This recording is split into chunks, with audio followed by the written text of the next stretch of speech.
All right.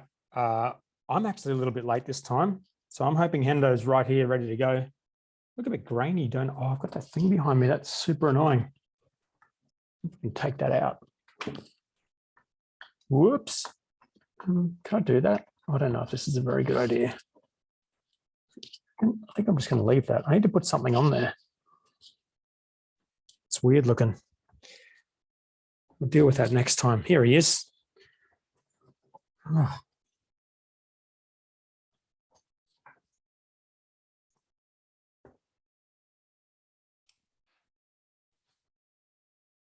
What's going on? There you are.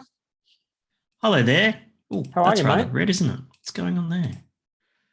It's very rouge. Oh, there we go. The dulcet tones of the boss and the brewer. Here we go. Nice. How are you, What's mate? going on? I'm all right, man. What's been happening? A lot. It's been a big week in beer. We've got a lot of items on our list this week. Might be the biggest week we've got.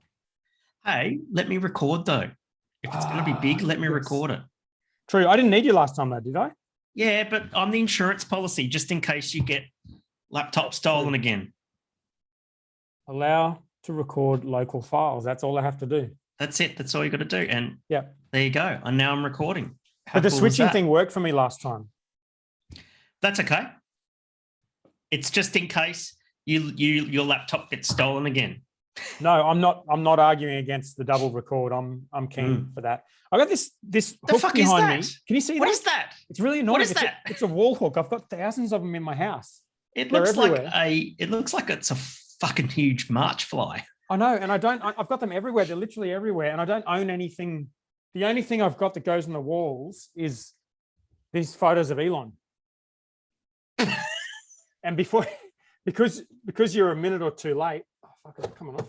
I tried to solve the problem live on the YouTube video while I was waiting for you. Right. It didn't work, but I'm going to solve it right now. Since this is how what are you going to do? I'm going to do that. Problem solved. What'd you do? Pull it out? Oh, what have you done there? That's Elon. And here's me. That's right. That's good. That's smart. Now it's weird. You could have put up some sort of, you could have put up some sort of inspirational quote, or I don't know. That's the only thing I own. Painted over it, perhaps Lexicon half or something like that. It's not my house. I can't do that. I'm going to move so the paintings on this. I feel like it's going to be really hard for anyone to make any sense out of this episode because there's so much on our list of things that is not going to be useful or helpful to people. Good. Yeah. Standard week. Have you got a beer? Yeah, good. I do. Look at that. There you go. There's Elon. There's me. Yeah, that's the way. And the real Elon is right there. Sure is. Hello, Elon. He can't hear me. You sure can. You've got headphones in. Yeah, well, my microphone broke during the move, so I have to get another one. Mm-hmm. But these actually sounded okay last week. I do have, but I said Elon can't hear me because you're wearing headphones. God. Okay. I'm going to stay out of this conversation. I think it'd be better without me. If you're in the Boss and the Brewer Facebook group, which you can get to by going to facebook.com/groups/Boss and the Brewer, you will find that I posted there this evening that I got a sponsored post care package. Who do you think it might have been from? Well, I mean, do I have to pretend not to know the answer to the question? Is that what we're doing here? No. Do you know who it is? I do know who it is because I also got a care package. Did you? I did. Who was your care package from? Well, I'll say one thing. The glass was clean. Does that give it away? Was it Adsy clean?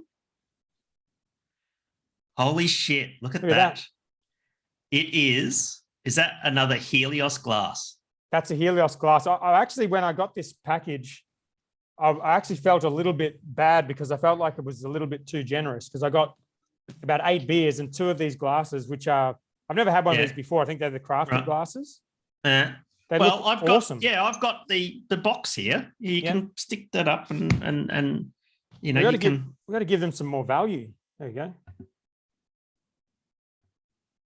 Beautiful. And I haven't even opened it. So let's find out how clean this glass is. So let's see. What do we got here? A bit of foam in the top. I don't even know how. Oh, I like this. I actually kept bloody- this part of it because I move house every few weeks, and this is Great. going to be useful. Fucking thing without even opening. Oh, it's the Helios stickers in there. Yep. Well, that's the dead set giveaway there. What have we got here? Helios sticker, Medusa sticker, and a Perseus sticker. That might be something that we're going to give away for the future. All right, pull these pieces of foam apart. Holy shit.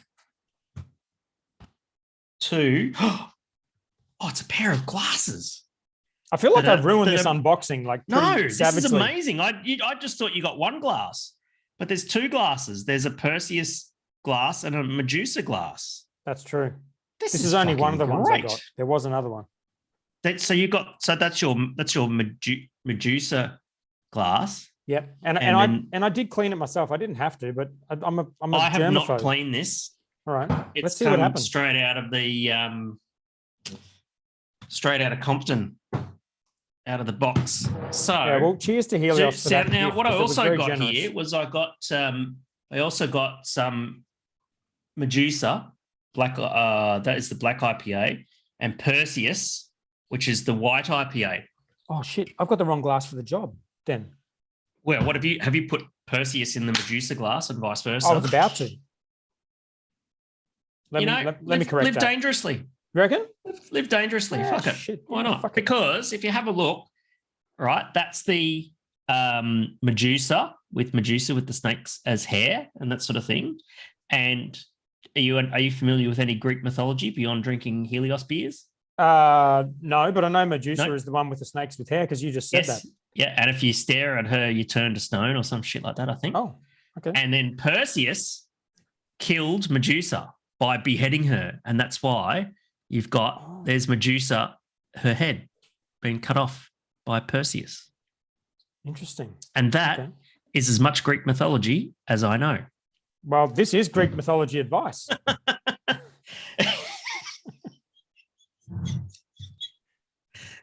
What beer are you cracking? The what? The Perseus. Should we do that? Let's do the same Perseus. beer. Or we can do the opposite beer. No, I've got the Perseus. I'm keen to All right, try let's this. do it. Let's do it together. I'll do the Perseus as well. White IPA. When was the last time you had a white IPA, mate? Well, we do Flashbang, which is our white IPA. So we probably 3 or 4 months ago. I don't think I've ever drunk anyone else's white IPA, but that Flashbang smells was one of the delicious. first IPAs we ever brewed. White IPA? Yeah. Or just IPA in general? No, it was one of the first IPAs we ever brewed. Is that one of the first 4? Look how clean that very, glass is. Very light, very light in color. Yeah, look at that. Wheat will do that, mate. Yep. Look at that. Oh, That's let's get a pretty photo. Get the Get the can in the mix there. You got the can as well? Oh, that'll do. You got the logo. Yeah, that'll do. Yep. Brilliant. Well, cheers to Helios. I thought that was a very generous. Thank you, Helios. The other thing can I say about this beer is I much to my upset at myself is I'm a fucking beer snob, and I love when I get fresh beer because I am able to get fresh beer whenever I want. Yeah. And this is looking at the dates, which is the first thing I always do, is extremely fresh. Yes, very fresh. Man, that beer's good. That was excellent. It's all about the, I'm going to call rock melon in that one. Yeah. Total rock melon. Or cantaloupe, if you are so inclined. Oh, wow. Isn't that good? That is great. Very, very good beer. This is a very thick glass, isn't it? Good choice of glass from Helios. Yeah, well, I'm certainly not going to break it if I knock the fucking thing over, am I? No, I think this is. And do you think you they know did what that also? just for you? Yep. No Very stem thoughtful. either. Like I literally can't knock this over, but fucking watch me. You never know. I think this Beer seems is like delicious. it is really good. Very, very Okay, good beer. we've got a lot to get through. So thank you to the Right. sponsors. We've also got the Lotzer Group are sponsoring us with a T-shirt. So let's mention that Yes. quickly. I think you Yes. might know more about this than I do. What would I know more? Well, I know there's a T-shirt, and Yes, so we're doing a Boss and the Brewer t-shirt. I believe it's a white t-shirt with the Boss and the Brewer logo of you and I, cartoonized on the front. Yep. And on the back, it says one of the 12. And you can get them through Paul at the Lotsa Group. They're $30. We're not making any money on this. This is just for shits and giggles.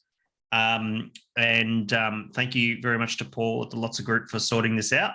If you would like a shirt, I believe if you'd like a shirt, check out the show notes.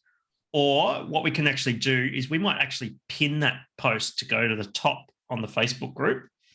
Oh yeah, I'll do that and right now. Yep. It's basically the post by Paul, which has the picture of the front and the back of the shirt. If you would like to order it, you can go to the Facebook group and you can tag Paul Metcalf in a comment and just say, hey man, hey Paul, keen as, just tag him. Where you do the @ thing and start typing their name, and then Facebook comes up with a name, and then as soon as you go to tap the name, it comes up with a fucking different name. I hate you, Facebook. And and then he will reach out to you via instant messenger or via Facebook Messenger, and it might be in your message requests thing, and you can reach out, and what he'll do is he'll just get your details, send you an invoice, you go pay via Stripe or something like that on the invoice, and Bob's your uncle. Yeah, you got an official Boss and the Brewer t-shirt. Did you order one?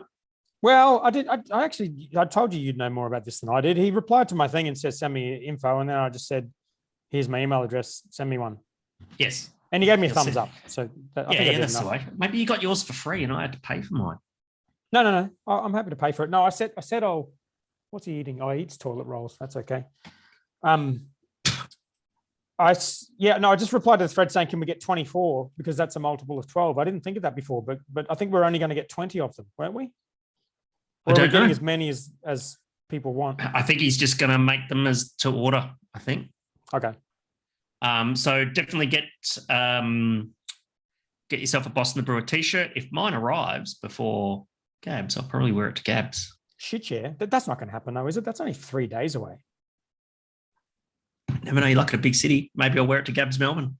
Oh, true. Okay, let's because I'll be at that one too. I'm not 100% sure if I'll be there this Saturday, but it would be good to go. Would be good to go. Why don't we get on that topic, because I had it in here. Yeah. GABS is happening this. Okay. Let me. We'll talk about GABS, and then I got to fill you on this Lexicon thing because I'm very traumatized by the whole thing. Okay. I stuck a thing down the bottom there, and I'll stick it up here. There you go. And so the rest of the festival beers came out. So GABS is happening here in Brisbane on Saturday, the 6th of May. Is it the 6th? 4th? No, 7th of May. 7th, yeah. And should be a lot of fun. If you see us, come say, just tap us on the shoulder, come say hi, tell us you're one of the 12. Yep. We'd be happy to see you. And looking forward to it. And come get a selfie, because come and get a selfie, then shit posted on the Facebook group and that sort of thing. Just do dumb shit. But as long as it doesn't hurt people, be nice. Yeah, exactly. Yeah. Do dumb shit, be nice. Yeah. In the spirit of fun. So I thought that we would have a quick look at the GABS beers and quickly go through sections 2 to 6, because on the last show, they only had section 1 released. Oh, wow. So we're going through what, 20 to 8 to 100? Well, I would like to, I think we should just very quickly, just for time expediency, from all the sections, pick one beer that you would drink from each of the sections, and that would be our recommendation. Okay. As must-try beers. So section 1. Well, section 1 we've done already, right? Yeah, but we didn't pick a beer that we should drink. Okay, yeah, fair enough. And so mine's going to be the Burnley Brewing Schadenfreude, which is the Lichtenheiner. Yep, that's fair. I'll go because if you like salami and you like beer, have a Lichtenheiner. All right, good recommendation. I'll go with the s'mores beer, the s'mores beer. Brewing. Yep. Yeah, awesome. Okay, section 2. That first one looks pretty good, doesn't it? The yuzu Super Highway, 8% sour. How are these beers organized in their sections? Well, that goes down the left and then up to the right and then down again. Yeah, I know, but is there any are they in brewery alphabetical order? Yeah. Brewery alphabetical order. These are all bent spoke, Brayside.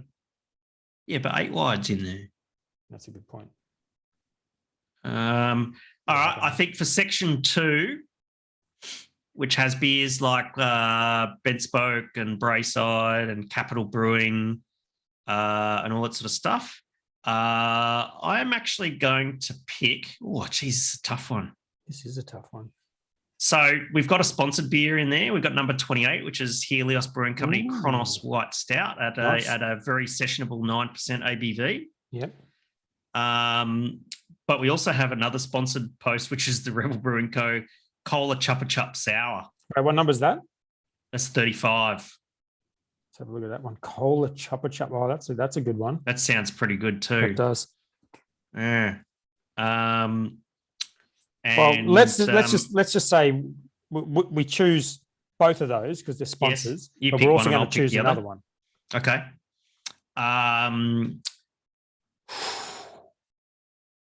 Let's have a look here.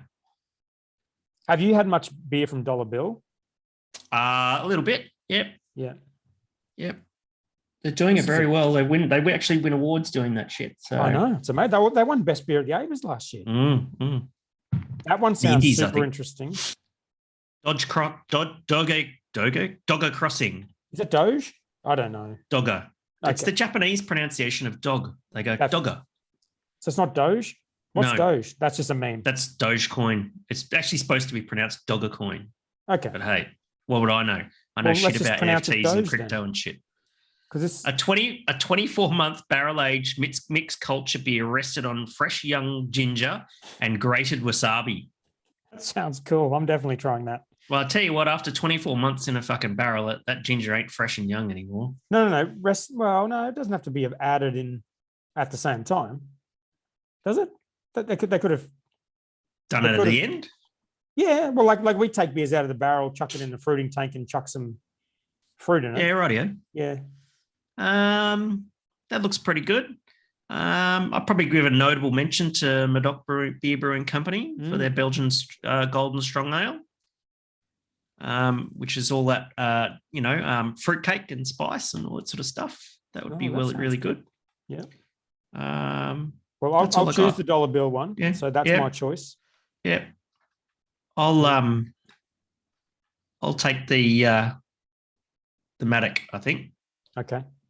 Awesome. We've got Mountain Culture one in there as well. That's a pretty good set, that 20 to 40. It's a pretty good. That's going to be the Precinct as well in there.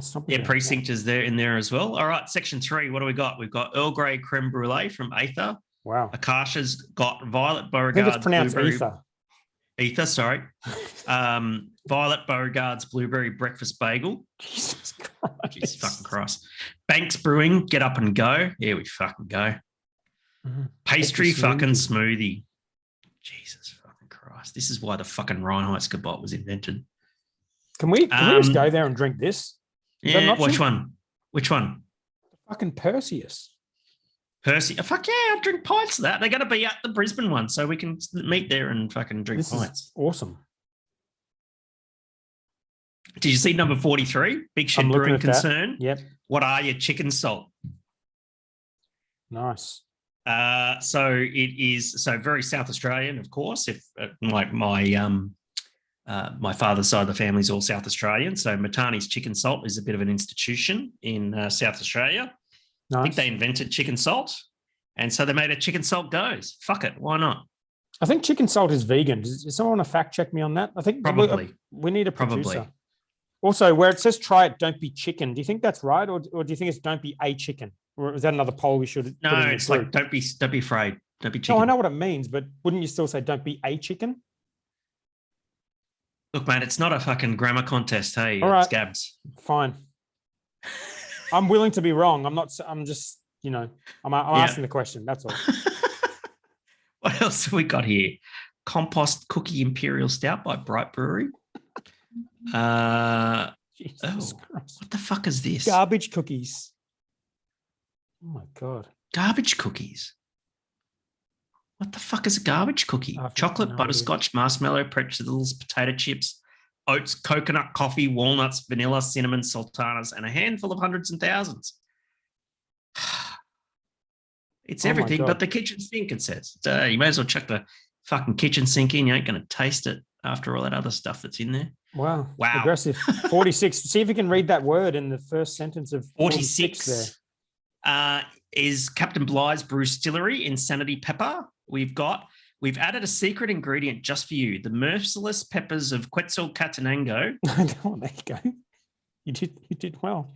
Well, I've been to Guatemala, mate. I know exactly what it says. Oh, this is the worst. It's actually they've actually misspelt it. It's Quetzalcoatlanango.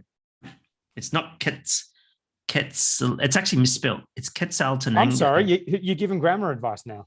No, that's spelling advice. This is exhausting. What have we got here?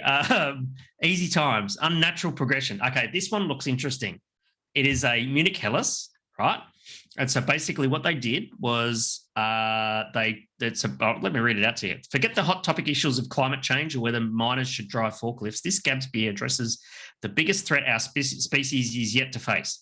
Take a soft water base, 100% Pilsner malt and some noble hops, and you've got yourself a crisp, crackery Munich Helles. Then kettle sour it and add lashings of lactose, bundles of blueberries, and some dextrose too. This is unnatural progression. What do you want your firstborn to drink after their 18th?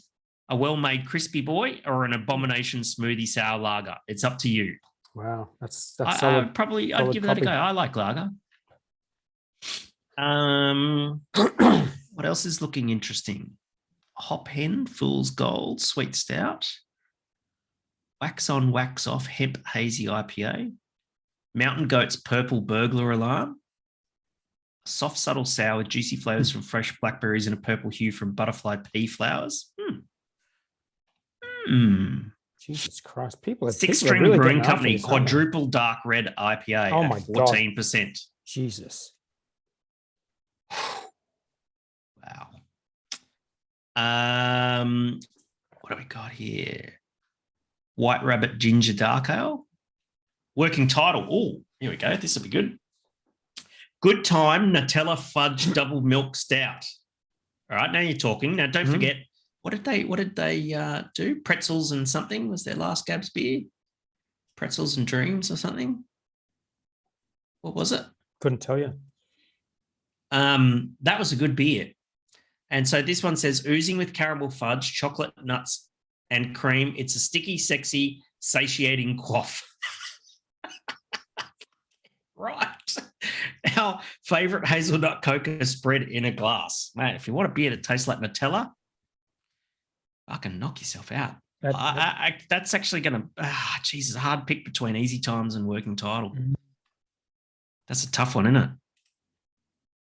What do you reckon? I don't know. This one's a tricky one. Isn't it? I'd probably just go, I'm going to go with,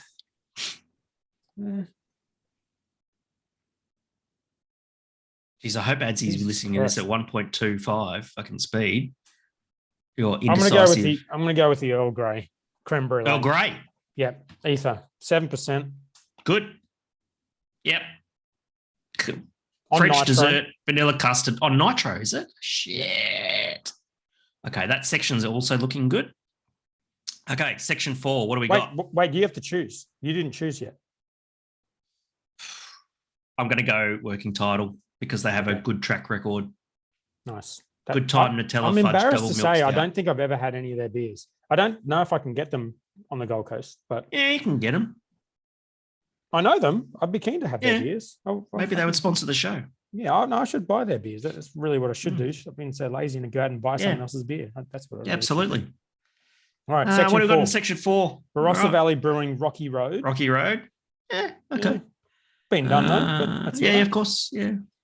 Blue and Blaster Brewing Company. Blue and yellow plus the marshmallow fella. Okay. Yeah. Nice. Top name. Yeah, that's all right. What have we got here? 2.6%. All right. There's your wedge beer. There's a few of those. Okay, let's have a look at this one. It takes a strong person to say no to a liquid form of delicious cheesecake, saturated with bright, tart, juicy fruit, sitting atop a base of rich graham cracker biscuit and real cream cheese flavors. Did we mention this booze-laden goodness is then conditioned with marshmallows on top? Oh boy, what a journey! But it's only 2.6%. It's not that booze-laden, really. That's a big call for saying that it's booze-laden at 2.6%, unless it's a misprint and it's 12.6%. Yeah. No, it says easier drinking. So complexity, easier drinking. There we go. Also, should booze-laden be hyphenated? I don't know if it's too late to bring up grammatical advice or if that's spelling advice. We're beyond that now. Okay, well, let's move on. Boiling pot skull tingles. That sounds pretty good, but I don't 10%. Know if I can drink it 10% IPA at GABS. Now, Brouhaha, top reputation for doing good kettle sours, and they've done it again with baked and wasted. Interesting. That's a bit of an ABAC. And they've done concern, it. They've done it with but they're not going to be at the festival. They won't see fine. I won't see this. They actually did complain about Currumbin Valley's beer from this list last year. There was an ABAC complaint. Yeah. But if that person, it's not ABAC's fault, but if that person who made that complaint is listening, go fuck yourself. Oh. Anyway. I wasn't expecting that. I saw Smokey today too, that he and Lukey will both be at GABS. So great. Go say good day to those legends. All right, baked and wasted. Collaborating with Master Chef Simon Toohey, don't know who he is. Baked and Wasted is a melding of the minds of ethics and expertise. Toohey's love for circular economy and Matt's creative flair for fruited sours results in a beer where the finished product is up to the wasted baked goods. Want to know the final flavour? You have to try it to find out. Nice. I believe that they put in some old bread and shit in this, I think. Yeah, that sounds sounds pretty good. Oh, look at this one. 67. Currumbin Valley Brewing Company. What have they done? They've named a beer after one of our guests, Perko. Oh, true. Oh, wow. Oh, fuck me. I didn't even realize that. So there you fucking go. They've named a beer. Awesome. So Perko, it could be Rob Perk and Leon's brother, actually. But they've named a beer after Perko. What do you reckon? Oh, that's cool. I didn't even realize that when I read their description for the beer. I thought this was kind of like about perking you up during GABS. No, it's named. I'm pretty sure that is a direct shout out to. Well, Leon. I think it's a double meaning. I think. I think so because the beer is a 5% kettle sour that is an energy drink inspired sour ale. So if you require, I feel like a little perk up on the day amongst all the beers, it should do the job. Bright red and full of fun. Now I've actually seen their post on social media. It has guarana and taurine in it. Mm. So it is just like that energy drink that everybody drinks that's got Formula One team. Have ABAC seen their post on social media? Look, I don't know. ABAC don't go looking, but I'm sure someone from Fair is going to have a fucking look and have a bitch about it. Stone and Wood did a sort of Gatorade inspired one. Didn't they Revitalize Mate or something? Reinvigorate. Yeah, but it was wasn't that boozy though. No, it was about 2.5%, 3%. It was pretty good. Yeah, exactly. But that's good. What do we got here? Hop Nation have done a non-alcoholic guava slushy sour. Wow. That's interesting. That's very interesting. Mm. Oh, Killer Sprocket have done a beer called Kiss My Sass. Nice. And they've done a sarsaparilla dessert beer, sweet stout. I don't know if actually that's not a bad. Do you drink sarsaparilla? Oh shit, no. Huh? That shit's disgusting. Nobody's perfect. Okay. Well, it's not a nice tasting beverage. Yeah. You disagree? I don't mind it occasionally. I'll prefer a ginger beer though. Yeah, 100%. Bundaberg ginger beer is fucking awesome. You know what? I like those Bundaberg kind of like sparkling fruit juice thingies that like just soft drink. Those things, the passion fruit one, the guava one, those things are so good. Yeah. Those little glass bottles. I'm addicted to those things. Yeah. Right. Blue Feijoa lime cider. Wow. Oh, I'm not going to touch the cider. I'm going to drink enough beer. No disrespect to cider, but that's fair. Right. Great Australian beer spectacular. So, Oh, King Road. I went there in WA. I've got their shirt. Where's that? So Where's that? cool. Which number? 72. Their beers were really good too. They had the Ipa for best IPA, I think, or best pale ale. Is that right? Yeah. Cacao husk stout. Not bad. Margaret River chocolate. Yeah, rich and smooth, delicious notes. That sounds pretty delicious. Moffat Beach. Wow. Oh, look at 78 Valley Hops, Sins and Grins, Watermelon Cooler. Clean and super crisp cold IPA with bold watermelon flavors backed by fresh tropical notes. That doesn't sound too bad at all. 6.8%. Wow. Okay. I've got to pick Perco for this one. This container bar. Yeah. Yeah. Well, I'd agree, but is it okay? Because Smokey and Lukey are bloody legends, and also so is Perco. So it's triple a legend. True. I'm gonna agree. I should choose something different, but I agree. I'm going with Perco. Yeah. All right. Section 5. Section this is the 5. last one. Atomic Beer Project. Is it? Oh, wait, there's 6 sections. Isn't it 80 to 100? How many beers? Oh my 120. God. Jesus. Wow. 120. Okay. Section 5. So what do we got here? Atomic Lemon Whip. Peanut butter Midnight jelly, Munchies. s'mores, pastry, stout. So the batch. What have you done? What's your beer? 81 Fire and Ice, Craig. What is that? It's a Bomb Alaska dessert, which is some kind of dessert that you light on fire, and burnt meringue, will you be lighting them on fire at your stand like Garage Project would normally do? We probably won't be doing that. It tastes good. This is actually funny because like every year we're like, oh my God, how do we choose a GABS beer? And I put it in our beer ideas channel thinking I'd get 1,000 ideas and they'd all be shit. Yeah. And we would still not make any decisions. And the first one, Kale replied and said, oh, what about like a Bomb Alaska dessert? And I was like, that sounds pretty delicious. It's a great idea. And we were going to name it around the bomb kind of concept with the Black Ops military thing and everything. But then there was a war. So we decided that would not be a very good idea. So we changed the name to Fire and Ice Cream. Yep. But it's tasting good. Should be a good, suitable GABS beer. I'm not going to choose my own beer though. So no, that's fine. Out of New Zealand, number 83, Chinchilla Brewing, Chocolate Orange. Oh, I like that. Love it. Orange and chocolate chip stout, 8.5%. Chocolate and orange is fucking sick. Oh, shit, that's Jaffa, isn't it? Yeah, it's Jaffa. Brilliant. That's a bloody great idea. All right. Oh dear. Garage Project, Mega Mecha Hop Mosaic. So, wait, what do you want? What number are you on?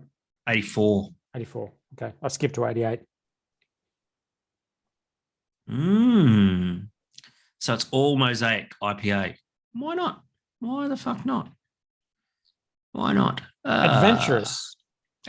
Totally adventurous. How adventurous is that? I would also recommend, I would also put on the shortlist 85 Hudson Brewing because he's here in Brizzy out at Bayside and he's been doing some really good beers. 7.5% Imperial Stout with macadamia in it. How's this 88 Face in Berserker? Taking our most popular beer, Face Inverter Citrus Super Sour, and amped it up to 11. More sour, more citrus, more booze. More is more. More is more is correct. 8%. This is true. That sounds pretty delicious. What have we got here? Kaiju's, Wesley Sneap, Sour Nipa. Good name. Good name. Good name. What have we got here? Molly Rose Tea or Coffee, which is a lager, which has Darjeeling tea and Proud Mary coffee. Ooh, geez, don't know how I feel about that. One drop. You got to talk about the hype breweries.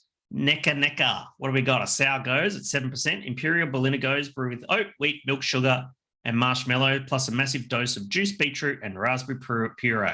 Jesus. A hand-selected black truffle salt blends to give you unique and complementary salinity, defying decadent flavors of earthbound fruit, mixed berry parfait, and preserved jam.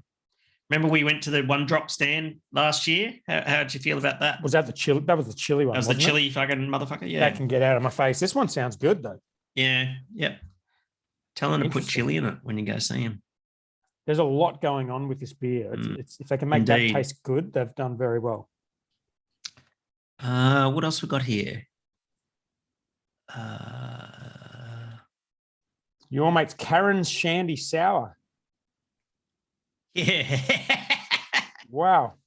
Our taking an Sweet iconic lemonade beer, and it's refreshing 7%, zesty which is sour. nice. Yeah. Not bad. Not bad at all. All right, sections. Oh, are we picking one from that? No, you got to pick one. I think I'll go with the Oh, there you go. Yeah, I'll go with the Bucket Brewery in there as well. Pandanus Pale. Fuck me, this is a lot of beers. I'm not going to. I'm going to go the Chinchilla Chocolate Orange. All right, I'll go the Face Berserker. Nice. Little bang. All right, section 6, the final section. Final section. Jalapeno Margarita Sour by a beer farm in Metro. Juicy in the Sky with Diamonds. You skipped over that one. Auntie Jack's. Yeah, but yeah. Oh, without the LSD, that's what. There's no LSD, mate. Yeah, okay. Yeah, I see. All right. What do we got here? Bonehead's Chockberry's New Sound. Chockberry and Marshmallow Sour. Don't know how I feel about that. Sneaky Seltzer, 4% crisp. Can't believe it's not beer. Interesting. Bondi Brewing Co. 103 Burley Brewing, Burley No Donuts. A crisp, multi-balanced Munich Helles with a balanced herbal hop aroma. If you want a break, go drink that. A 7% herbal hop. You're a savage. Yeah, I would drink that. A break from what? 14% beers. Yeah, it's only half. It's mid-strength, mate. 7% is probably below average ABV for GABS, isn't it? Oh, shit. This one looks good. Coastal Brewing Company, 104. Coastal Brewing Company, rum barrel-aged Big Nelly barley. We took our Big Nelly barley wine and aged it in South Australian rum barrels for 12 months. Fuck. Ooh. Okay, that looks good. Wait, which one are you? What number? You got to say 104. 104. Oh, I see. Yeah, okay. I was reading because everybody knows that barley wine is life. You love a barley wine? People don't drink enough of it. How about this? Return of the Red Eye. Yep. Dainton, 11.8%. Big resinous triple red IPA hop with a rich toffee and rye spice base, hints of cherry oak and a sublime finish. Aged 12 months in Starwood whiskey and Cabernet soaked French oak barrels, then fresh fermented and dry hopped. Wow. That's a lot of shit going on. A lot of things going on there. What does they mean there by and then fresh fermented? They must have dosed it up with more sugar and re-fermented it again. Or do you think because we did with one of our AWOL beers with Murder Hornet, we brewed a fresh dry hop batch with double the dry hop and then blended it with the barrel aged stuff. Do you think that's what they mean? Or do you think they've because I don't know, man. It wouldn't, well, is fresh fermented a thing? I don't know. It's probably another name for dry hopping.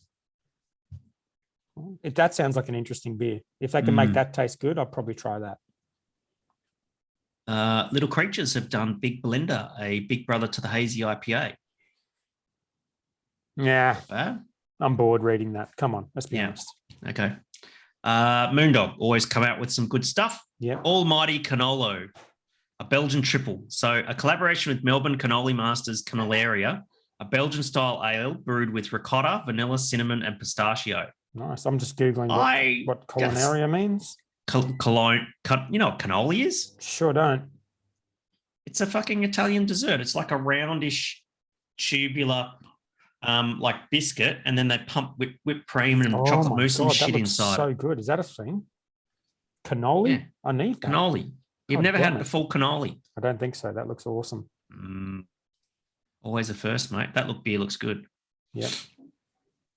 Imperial mid-strength. Interesting. Of course. 6%.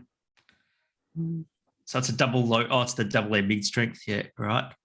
Seeker Brewing, Hawaiian Pizza IPA. Oh, God, no. Oh, God, no. Strata. That sounds good. No. That sounds good. I'm down for They've that. made a pizza. Okay, it's a pizza IPA loaded with strata and BRU1 hops and a splash of fresh pineapple juice. We added a slight smokiness from smoked malt to replicate the ham and a dash of lactose for that smooth, cheesy goodness. That's brilliant.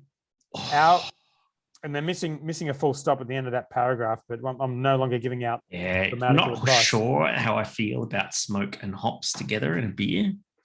But you know what? I might be surprised. Our number one Simpo is a big fan of the Bacon Buddy sandwich, and we did a bacon sandwich IPA for him as his investor beer quite a few years ago. So he might be happy to hear about this one. Get in there. I think That's it some sounds good pretty beers. creative. Look, I'm still going to go with the 104 rum barrel aged Big Nelly Barley. That's my pick for that one, or followed closely by Burley No Donuts, because if you wanted just a good beer just to drink, have a 7% Hellas. All right. I'm going for the Dainton Return of the Red Eye, but of the proviso that would be a very challenging beer to make taste good. I hope it is good. You want to hope so, eh? All right. Wow. That was good. I mean, that's a whole episode, isn't it? Like, we've got 20 items of content to get through. And it's not bad. We've just done. Maybe What's the next thing you got there? Episode. What time could do a double episode? Shit show. 7:30. 7:30, and we had 40 minutes, 15 minutes of me doing rearranging my house decorations. Yeah, but Elon's there. All right. What's on the list? We got to talk about this Lexicon situation. Yeah, what's going on, mate? I'll do it very quickly because this could turn out to be really bad content. So I thought I'd hit a home run the other day because I wanted to change the color of my house to half Lexicon, as you know. Right. Yes. It was going to cost me $500 because there's going to be a variation to the contract, right? Of course. Then I got a call from the builder about a week later. I said, don't worry about it. I'm not paying $500 to change the color. It's not getting painted for like 6 months. He calls me up and he said, oh, I can't find two of whatever the water comes out of in the sink, whatever that's called, a tap, one of those things. Yeah. He couldn't find the exact one that I chose. So they had to replace it with a different one that's from a different brand that's basically exactly the same thing. Sure. And I just kind of went, I'll have that one. Like, it wasn't like one I'd particularly chosen. You weren't enamored with that particular type of kitchen tap? It looked awesome. Like, the thing comes off, you can spray it around. It's looked awesome. But other than that. Yeah, they're great. Yeah. And so then he said, we have to do a variation. And he's like, do you want to add the color? And I said, well, I don't want to pay $500 to change the color. But he said, well, I'm doing the variation. It's at my expense because I have to change the parts. So we'll chuck in the color for free. So I thought I'd had a really big win. And I posted in the group the email, right? Celebrate. That you got the variation for free. Yes. Yeah. And there was a lot of shit posting comments afterwards, which I enjoyed. One of them was from you. It said, WTF is Snowy Mountain Quarter. Oh, that's right. Because that was in that bloody, because it was in the email about some of the interior paint. Okay. So this is where we have a problem, right? See, I thought the Snowy Mountain Quarter was the exterior. Yes. Paint. And the Lexicon was the Lexicon was the interior paint. Correct. That's what I've been thinking. And that's what we've been talking about this whole time. You mean when you replied to that, I thought, okay, well, he doesn't understand the complexity of exterior paint. Snowy Mountain Quarter is probably a great external color, and I didn't think too much about it. Yes. Well, when they were doing the variation today, he rings me up and he said, are you sure you want to change the color of the exterior from Snowy Mountain Quarter to half Lexicon? I said, no, I don't want to change the color of the exterior. I want to change the color of the interior. And he said, no, the color of... And I'd have it round the wrong way the whole time. Snowy Mountain Quarter is the color I'd chosen for the interior. Where the fuck is Lexicon going? The exterior. Oh, that's ballsy. You picked Lexicon as your exterior paint. Well, I thought it was just white. I just picked white. Dude, this was months ago. I didn't know everything about white paint back then. That's massive balls, man. You've got big cojones doing that. Well, I didn't do it on purpose, did I? I just thought it was white. That's like letting the whole world know that you love Lexicon by putting it on the fucking outside of your house. Yeah, and now I have a problem because now not only do I have to work out if that's like exterior but the thing, well, that's the thing. I don't know if I'd go a paint as white as Lexicon half on the exterior of your house. As much as I fucking love Lexicon half, that might not work. The other complicating factor because is the whole premise around this was that it was interior paint. I know. I didn't know that was exterior paint. I didn't either. So now I have two problems. Fuck, what are you going to do? One is I need to to work out what to do inside because I assume I like Snowy Mountain Quarter. I don't even know. The other thing is what the fuck do I do outside? because the more complicating thing with outside is it's not all the same color. The way I've designed the house is downstairs is brick and upstairs is rendered. And the bricks are white and the mortar is white, but it's not perfect white. They don't have a name for the white that it is, but I know it's not perfect white. It's kind of a grey white. So now I'm dealing with brick color, mortar color, which I can't change, exterior paint color that's going to be right on the brick, and I want it to be a similar color. And I have to decide by tomorrow.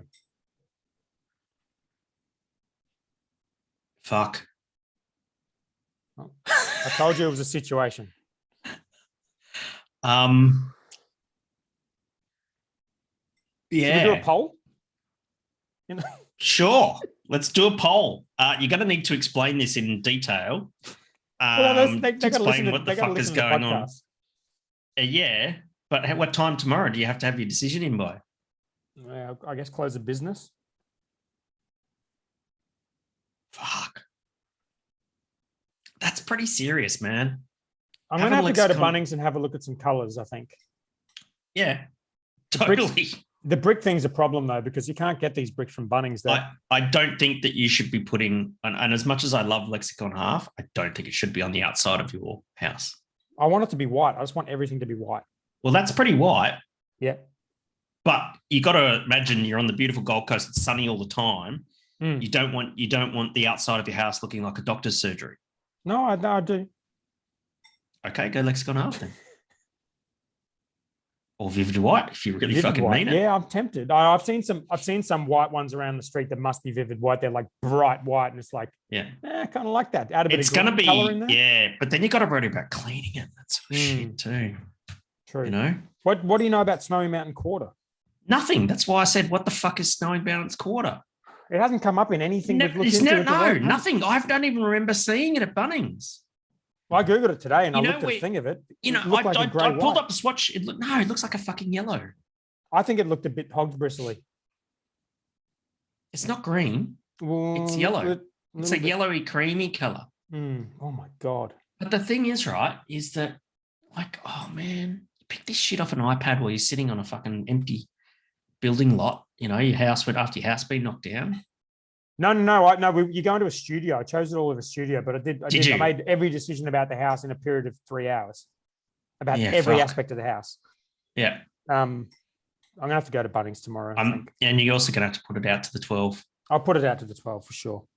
I feel like I know this what is a real quandary, mate. A real quandary. It's a big decision. I don't know how much this house is costing you to build, but it sounds a lot fucking expensive. A lot, yeah. All right. Okay. All right. All right. Let's get into the news. Oh, wait! Before we get into the news, we do have another poll going in the group. So I'll bring up. There's two actually. We've got two. I'm going to get these out of the way first. Right. Okay. We've got the Drink West poll, and people can still contribute to that because Drink West's virtual campaign goes live. Well, the EOI ends in 2 hours, so by the time you go have a look at the show notes and go check it out on the Facebook, it will be. Does that mean that they'll have a number? No. The EOI ends, which means the campaign will go live shortly after. I'm guessing, I don't know, a few days after or something like that. Gotcha. Or maybe a week or whatever, but it'll be soon.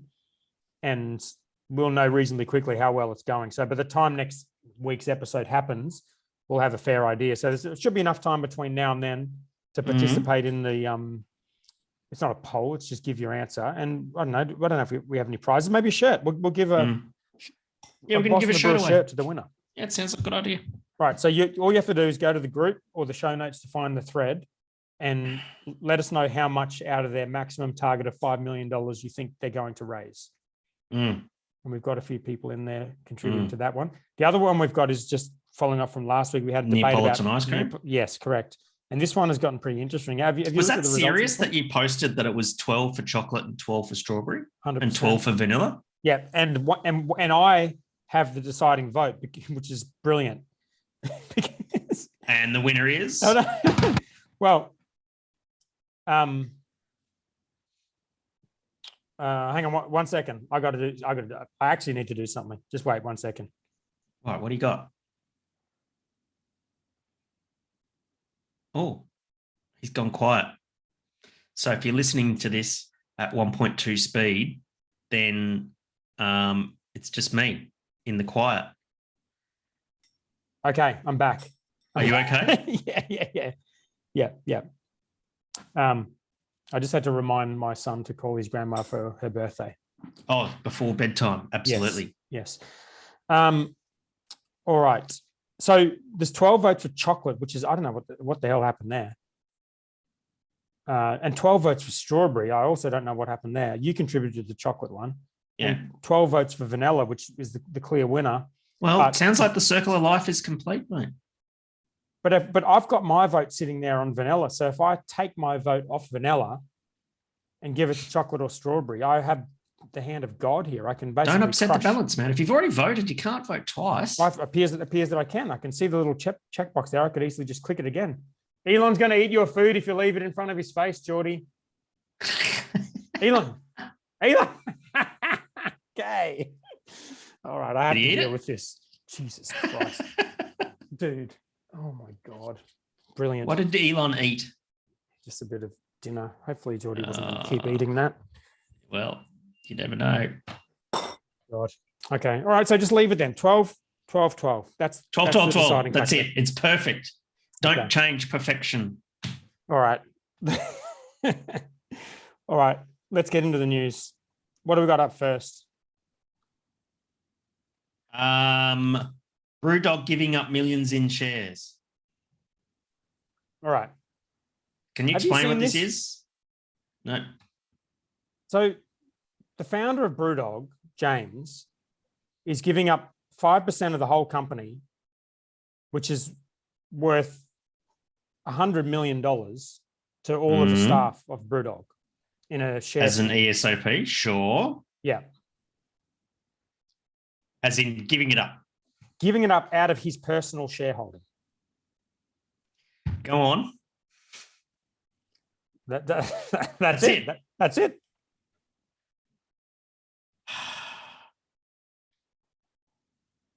From James shareholding. There's got to be a reason for that. Oh my God, I knew it. I knew you would immediately just jump to... No. I'm thinking, so it basically says here on their website, by sharing 5% of Brewdog worth almost £100 million with our team directly from James's shareholding, Brewdog is now more than 25% owned by the people who matter most to us, our incredible team and equity punk community.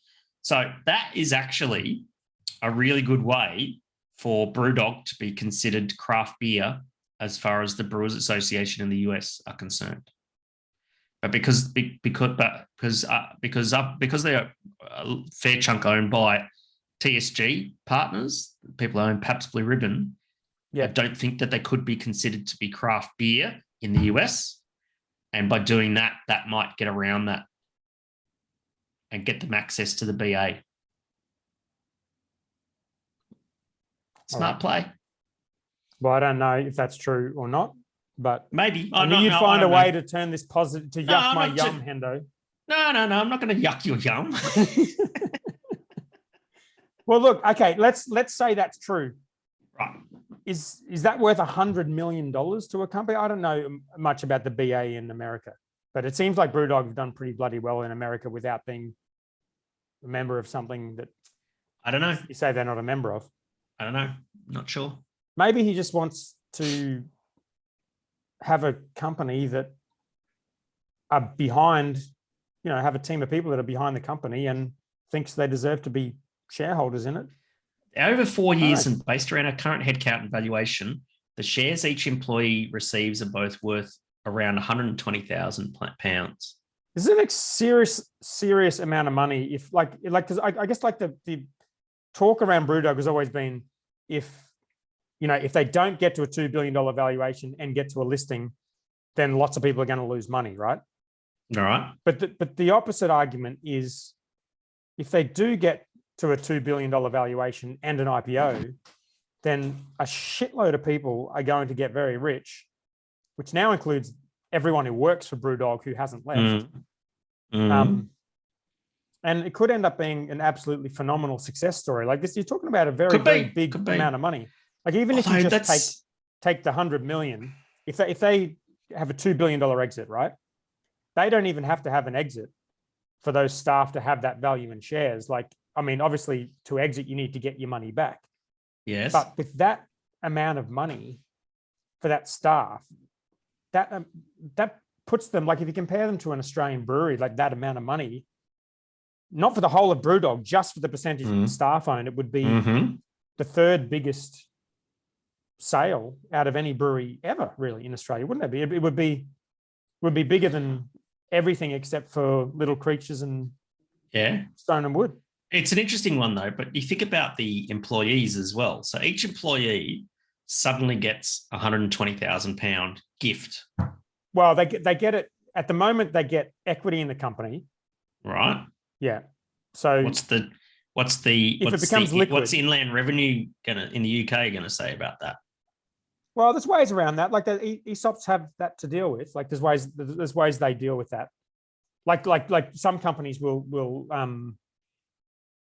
I think I was talking to, was it Mazen or I know we were talking to Stone and Wood has their trust set up, that sort of thing, where you have the business is sold to a trust vehicle, which is the ownership, and then you own shares in that trust. Yeah, and you never actually own the shares until you you kind of have options. Yeah, I think that's something like that. Yeah. But I mean, again, if you earn $100,000, maybe you do have to expect to pay tax on that. Like that, that's kind of life. You have to pay tax on things you earn. It doesn't mean you don't take the $100,000. But no one expects a tax bill because of a gift that their employer gave to them, though. If I gave you $120,000 right now, Hendo, and you had to pay some percentage of that to the tax man, yes, and you had a choice to whether you say yes or no to this deal, are you saying yes to that deal? Well, that's if you're giving me cash, mate, right? But what you're giving me instead is £120,000 in shares. No. I'm sure they've thought about this. You get an option, so you're not going to get taxed on it until you sell it, if you decide to sell it. I don't know if you can be gifted an asset without some sort of tax thing. And this is not tax advice. No, especially not like this is tax advice. Especially not UK tax advice. No, you can be. But the same thing's going to happen for Australian, every Australian employee. No, but they have ways around that. They can either do them as options, and again, I don't know a lot about the tax advice. I don't want to give tax advice, but I think if they do them as options, so you don't actually own the shares. If you want to sell them, an option, you purchase the shares. That's fine. You make the money. Yeah. Okay, so if it's an option, then is James Watt actually giving away 5% of his equity? Yes, because you give them away into a pool that sits inside the company, and that pool gets divided up, or the pool sits there, but the options for the pool get divided up within the company. So yes, he's giving up his shareholding to a vehicle inside Brewdog. He's giving up $100 million of his own personal shares to sit in a vehicle inside Brewdog to be given to their staff. And I think it's a big deal. I know we might. I would want to know more. It's going to end well, but I'd want to know more. It's a big deal. I want to know more exactly about what the fuck's going on there. Yeah, because we're speculating at the moment. I know we're speculating, but I guess like my concern is it doesn't even get recognized as a significant thing because they're just the punching bag of the media, and the media gets more value out of beating them up than actually recognizing when they do something good. Like, what if this is something really good that the staff that have built this great company are going to get rewarded? Credit where credit's due, man. Totally. But devil's in the details. Yeah, all right. I do like the bar's 50% profit share. That's amazing as well. That's 50% of the profits with the fantastic people who work in the team. Crew members who make the magic happen for our customers every single day. By sharing 50% of the profits with our crew, we're setting the bar high for hospitality workers everywhere and democratizing the benefits of working for a successful business in our industry. Now, it depends, again, that depends on how the bars are structured, because I know that the bars are not owned by Brewdog PLC. They're owned by a subsidiary. I need to deal with this situation. Did you call your nanny? Yeah. Okay, good. Your food is there. It's probably cold. That's all you need to know. And yes. Don't tell him the dog ate it. Yeah, put it in the microwave a lot. 60 seconds. 45 seconds. Kill the germs. The devil's in the detail, Hendo. Yeah. You got a new beer there, mate? What do you got? I do. I've got the Medusa Black IPA at 7%.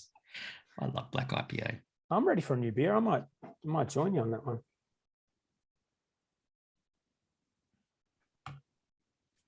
Well, that's just straight up good. Very piney. Lots of piney hops. The dog ate his son's dinner. And he's not told his son that the dog has eaten part of his dinner. What happened? Welcome back. This is not parenting advice. Oh, fuck no. What else we got here? Brewdog Transparency Dashboard. We believe in radical transparency. Oh, Kendo, come on. That's their words. That's not my words. That's their words. That's what it actually says. I know, but you're being cynical about how I'm reading it. I feel like you're being cynical. How should one read that sentence? Give us a review of that beer. What did I miss? Well, you tell me. Oh. Well, sometimes I'm a bit off. It's a challenging style of beer to get your head around. Sometimes I'm a bit off with my aroma. I'm getting a bit more coffee and roast malt than hoppy type aroma. But Black IPA is always a bit of both, isn't it? Mm. Nice creamy head on it. Thick. Yeah.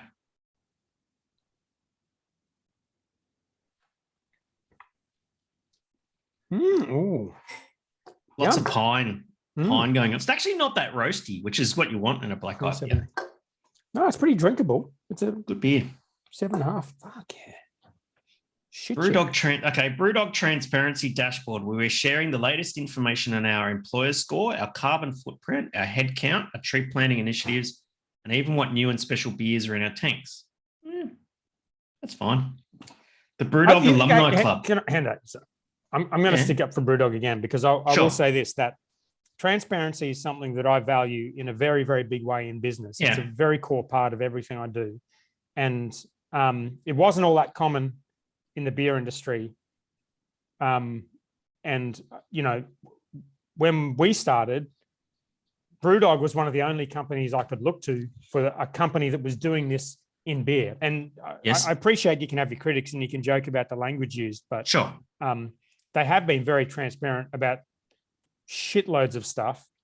Can you think of other brewery? And this is the whole thing with equity crowdfunding is like, I had no idea what profit and loss was, what all of the financial stuff was before I started business. Like, you don't know this stuff. You don't really learn it anywhere. I definitely didn't learn at business school. I was able to look through Brewdog's financial reports from their first capital raise. Back when they did their first raise at $43 million valuation. I didn't know what a valuation was. I learned all this stuff from them early on. And there's people who will listen to this that will read the stuff I've written, that read the content that we're putting out, that look at the social media, that are learning stuff about what we're doing that we take for granted, and it'll help them build their business down the track. So I think transparency is a worthy value, and they've been leaders in it as far as I'm concerned. Yeah, for sure. Do you have a transparency dashboard? I know you're taking the piss. I'm genuinely asking the question. Do you have a transparency dashboard? What's in your transparency dashboard? Elon, Geordie, just put him outside, mate. Put him outside.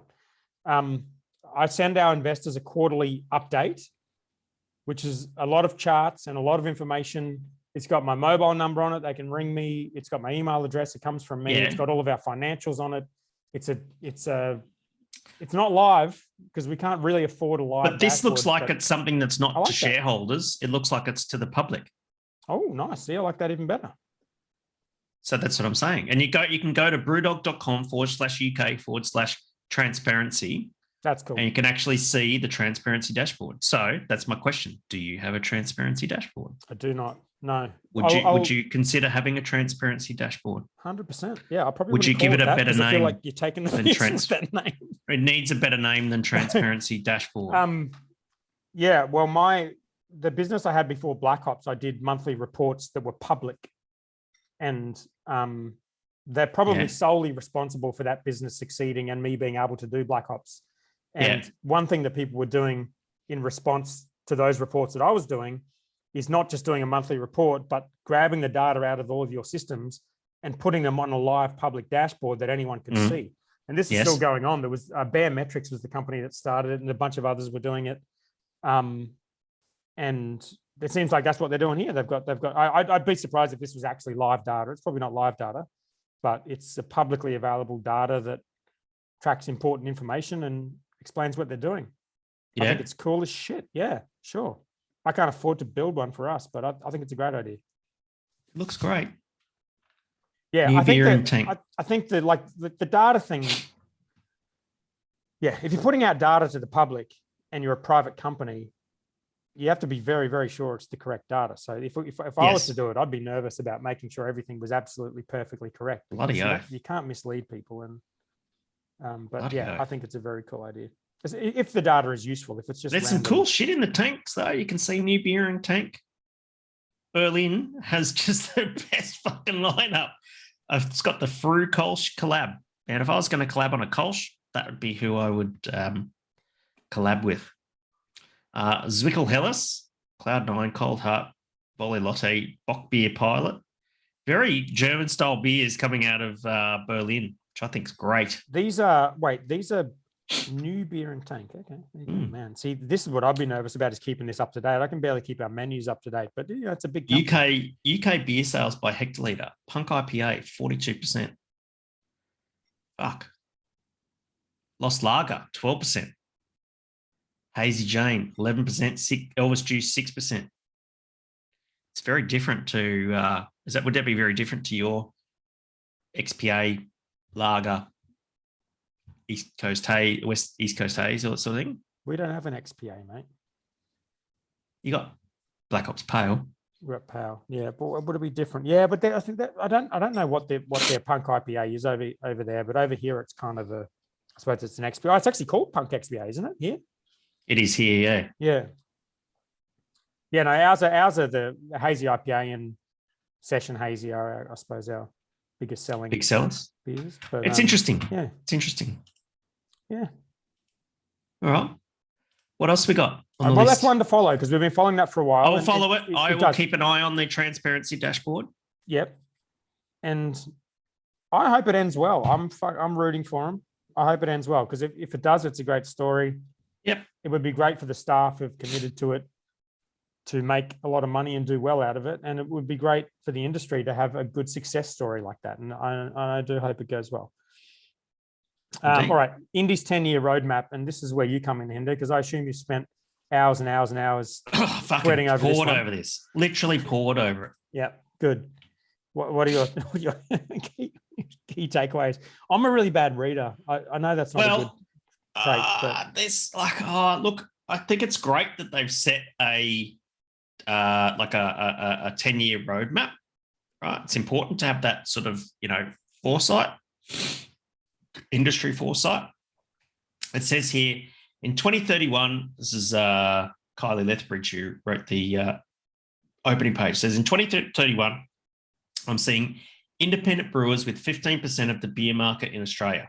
There's a local tap room or brew pub in every town, and indie brewers and beers are household names. Their stories are well known, embraced, and celebrated by our nation's beer drinkers. Okay, so this is not the first time that the IBA has come up with the concept of having 15% market share for independent beer. Every time we get on the way to 15%, can I guess what happens? Market beer, the biggest ones get bought. Yeah. Yeah. Right. And the reason why they get bought is market share. Because the beer market for the last 20, 25 years has been declining. Beer sales have been declining. And the two big players, the Lion and CB, all they want to do is to preserve their market share in a declining beer market, and they'll pay top dollar for it. So the moment that there is a brewery that's an outlier, that's producing, it's independent and an outlier that's producing, let's say, well, I think Stone Wood weren't even doing 1% of the total beer market. Mm. And they paid $500 million for less than 1% of market share. Fucking crazy, isn't it? Yeah. So with that in mind, if you're in the IBA and Yeah. the only way. So I would say the only way that the IBA is going to see this vision, and I sincerely hope that it comes true, but the only way that the IBA is going to see this vision of 15% market share is death by 1,000 cuts to the two big breweries. And that means lots and lots of small breweries all over the place. Support. Is this volume? Is this volume? Is this what this 15% it's probably means? like dollar value, I think they usually talk. Actually, no. That's by volume. So I remember seeing a report a few years ago that said that independent beer, I think this is in 2015 or something like that, and this is during Good Beer Week, and they said that independent beer had 7% of market share by volume, but 10% by revenue. Yeah, that sounds more likely to me. And yes, I think the death by 1,000 cuts is not going to make any dent with volume. No, but it will be revenue. Yeah, exactly. Like if it's a revenue target, and the other things on here, like, and I don't want to be too cynical about that statement because this is all good things to happen, but the local tap room or brew pub in every town. I don't know how you define a town, but I feel like we've already almost got there. Indie brewers and beers is there a brewery in Port Pirie? Household names in where? Port Pirie. I mean, how do you define every town? And is it Port important? Pirie's. Does it need to be in every single town? How many towns are there in Australia? I'm Lots. Googling that.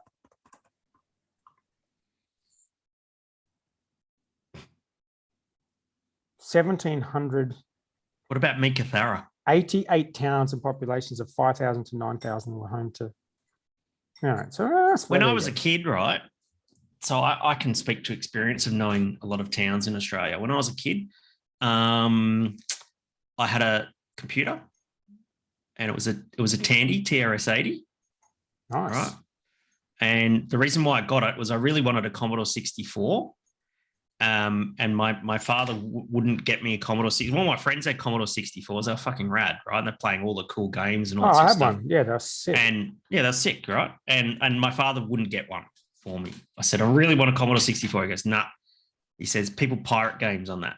And I'm like, that's the fucking point. That sounds great. That was the point, right? He goes, nah, I don't want you stealing games. All right, fine. All right, take the fucking moral high ground then. And then, so I ended up, he got me a Tandy TRS-80, right?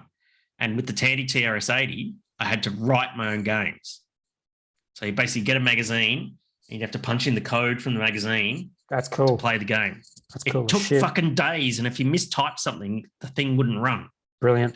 Anyway, so one of the games that came by default with your Tandy TRS-80 was a game, and I think it was called Towns of Australia or something like that. And it would draw a picture of Australia, the outline of Australia, and it would include Tasmania. And then what it would do is you'd play this one game where it would just randomly flash a dot at a point in Australia, and you would have to guess which town it was. Nice.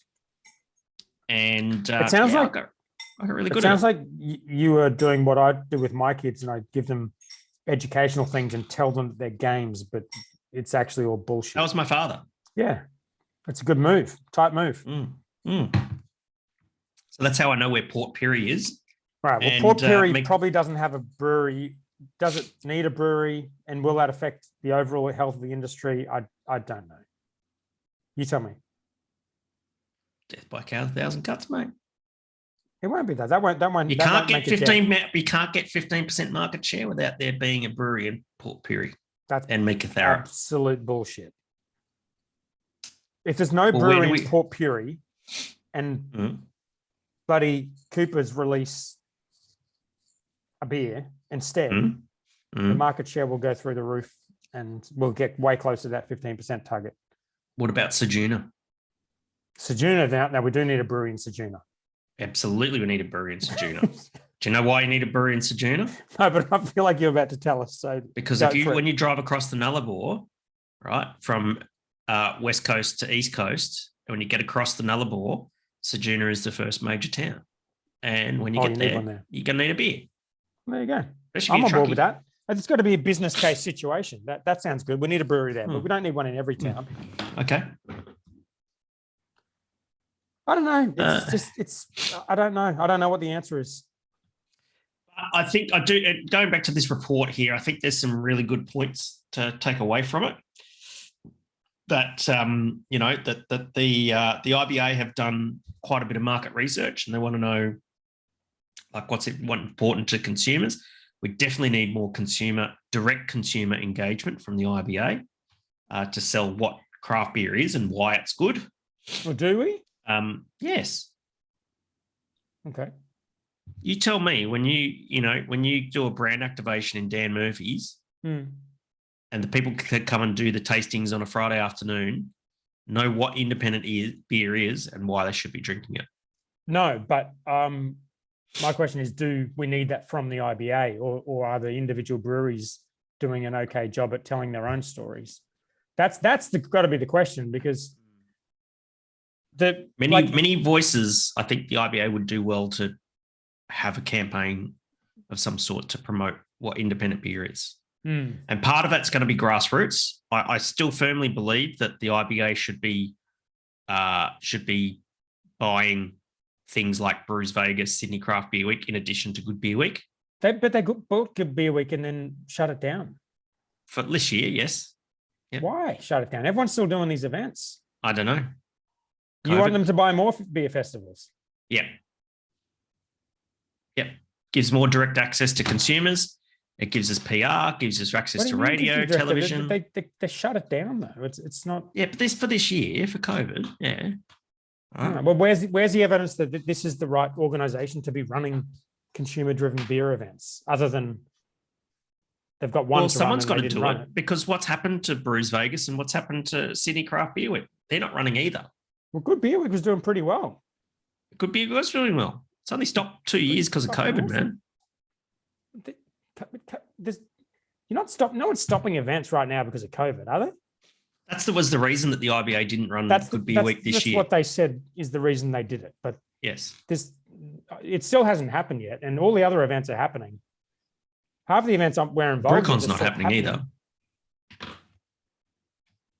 A lot of Good Beer Week events are still happening. The ABAs are still happening. Yes. The presentation dinner is happening. There's the IBA have organised an event on the same day as the ABAs during the week of the Good Beer Week that they cancelled.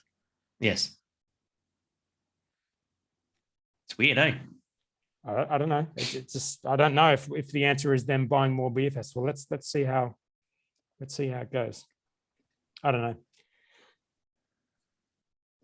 Anything else to say about this one, Hendo? I don't.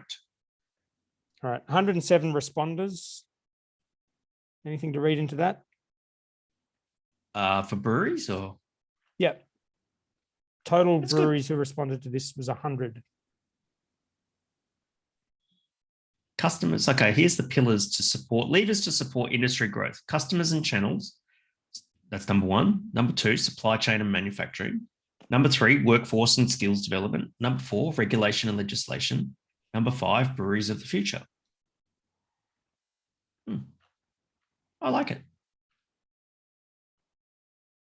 All right.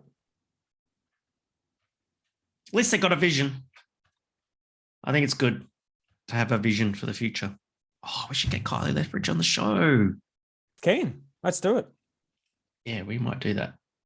I'll probably see her next week in Melbourne. Okay, cool. What's next, man? Oh, here we go. Feral staying with Coke. Yes, this is weird, isn't it? They can't sell it. That's their problem. Is that the problem? Yeah, well, I guess we are. We're speculating, aren't we? No, fuck. We talked about this a few weeks ago. Did. Right? Yeah. We talked about, I said fucking straight up, good luck to Coca-Cola to find a buyer for it. Who the fuck's going to buy it? Mighty Craft aren't going to buy it. Lion and CUB are not in the market for another brewery. This is where we should, if we had someone who could edit this podcast in a way that they put effort into it, which is not me, and it's not anyone else. We could do the flashback. Oh, I have no idea what you're doing right then, but yes, that's what we Like could in do. Scooby Doo, where they do the flashback, or Yes, like play the words, or like I could probably in do that. Family Guy, I don't like watch Family that. Guy. So like you watch Family Guy, don't you? I sure don't. You know, where Peter Griffin nearly always goes, "Hey, remember that time?" And then they do some wacky flashback. Like Okay. That guy is 100% living in my street in Varsity Lakes. Peter Griffin? Yes, that's him. He's my neighbor. Sweet. Is his name Peter Griffin? No, but he looks exactly like him, and he's got beer on tap that I had to drink at his party. I really hope he doesn't listen to this because I put in a really brave face, and it was. What beer was it? I'm not going to say what beer it was. It was a homebrew? No. Well, it wasn't brewed at his home, so, to answer that question. Mm-hmm. It was really tastes like homebrew. It was, let's just say it was really, really difficult for me to finish that schooner of beer, despite how grateful I was to receive it from him at his home. Yes. And I chose not to finish it. And I had to figure out a way to get rid of it.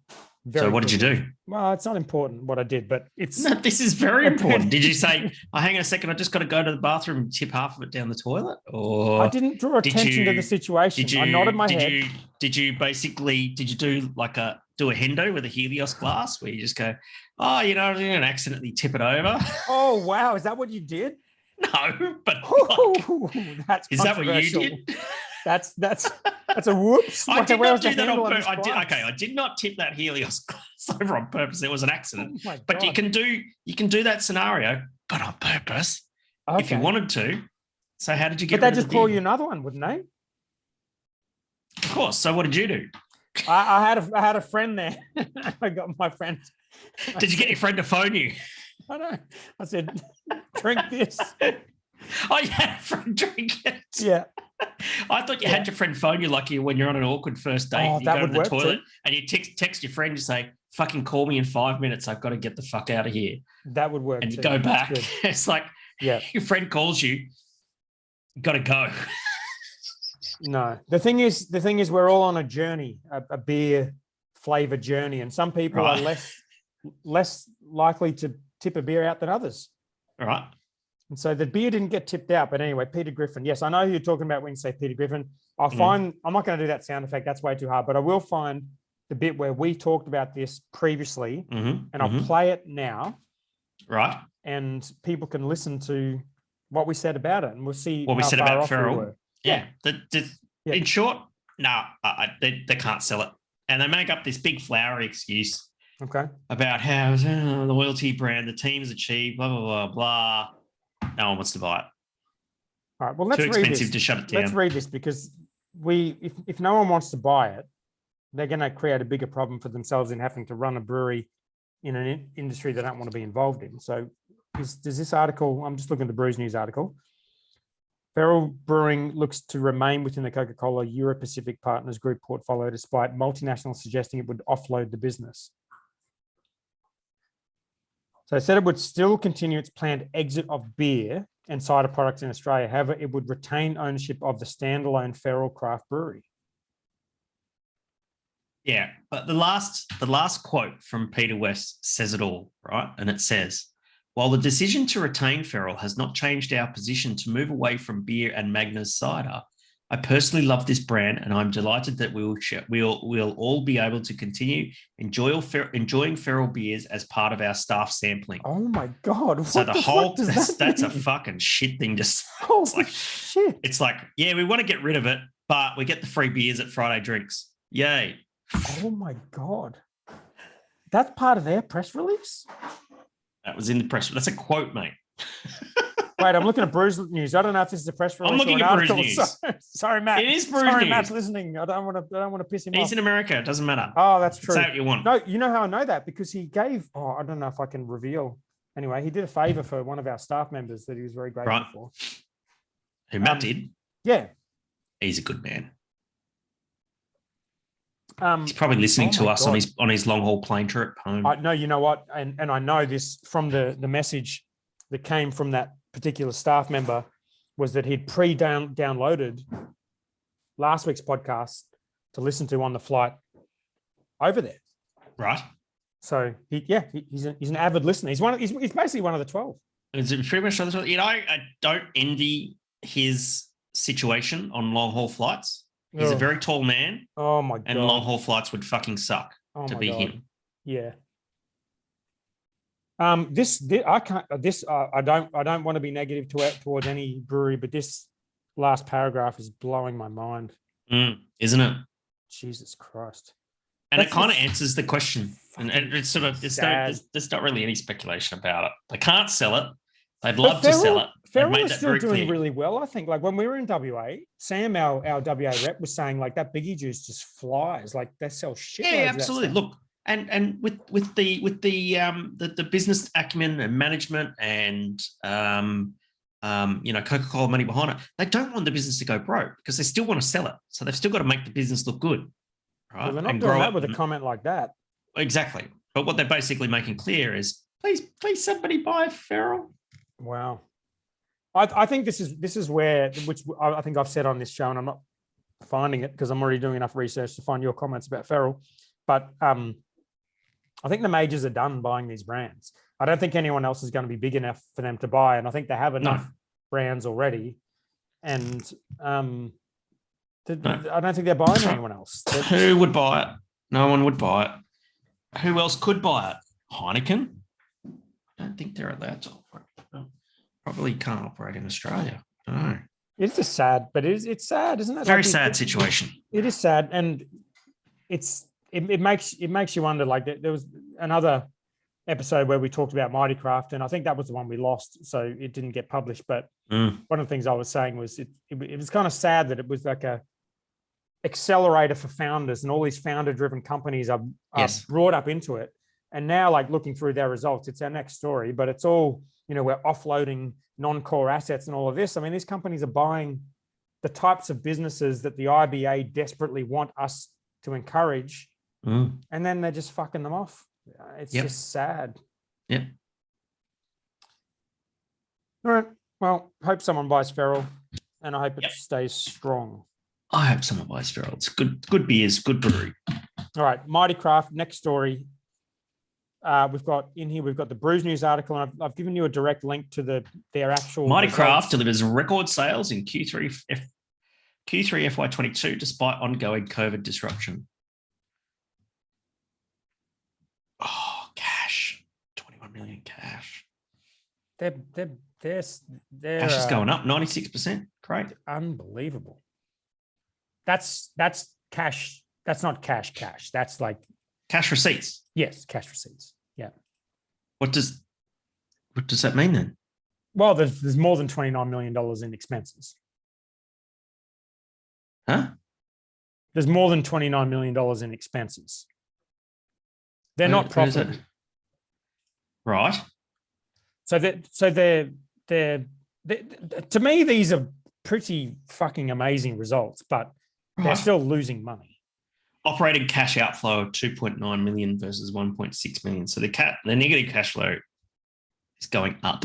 Well, yeah, but they've sold a lot of things. So if you look at EBITDA, which is basically the metric for, is the underlying business kind of at a loss or at a profit, they're gone from a $2.2 million loss to a $1.3 million loss, which is still a fair bit of money. I don't want to make it a negative story, but there's a fair bit of money to lose in one quarter.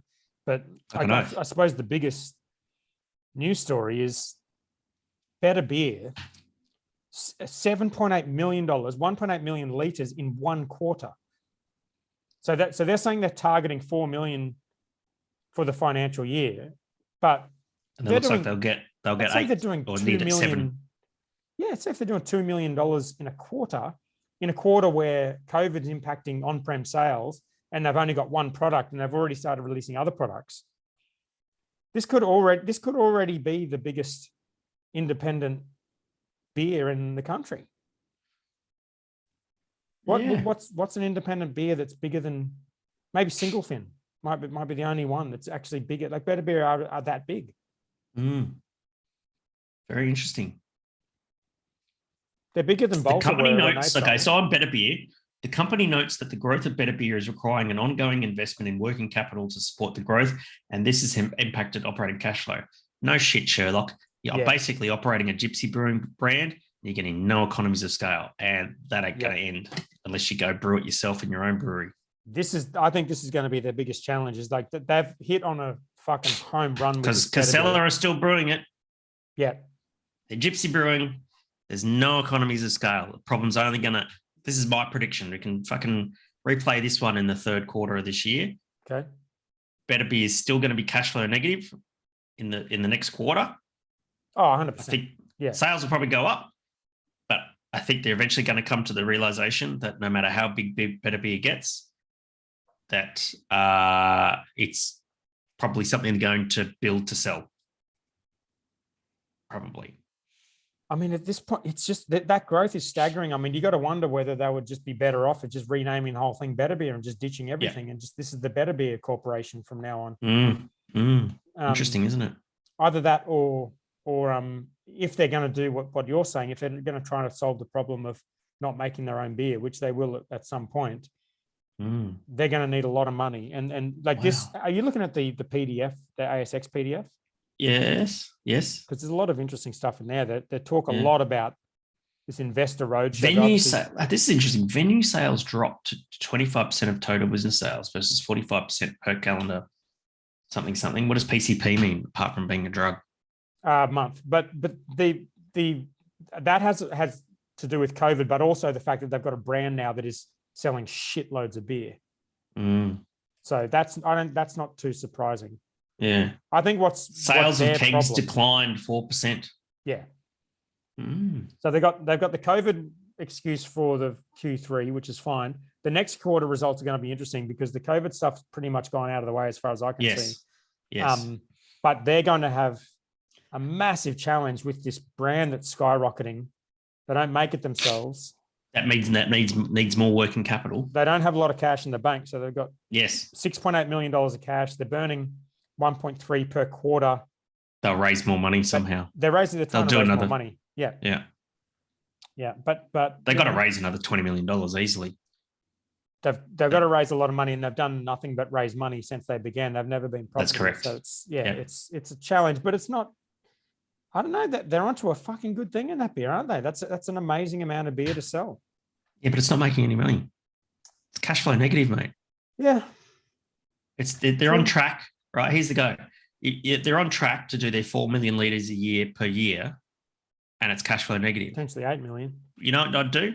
I would take that money and go and fucking sit on a beach in fucking Thailand. Business is not that simple, Hendo. There's most successful brands are cash flow negative for a very long time.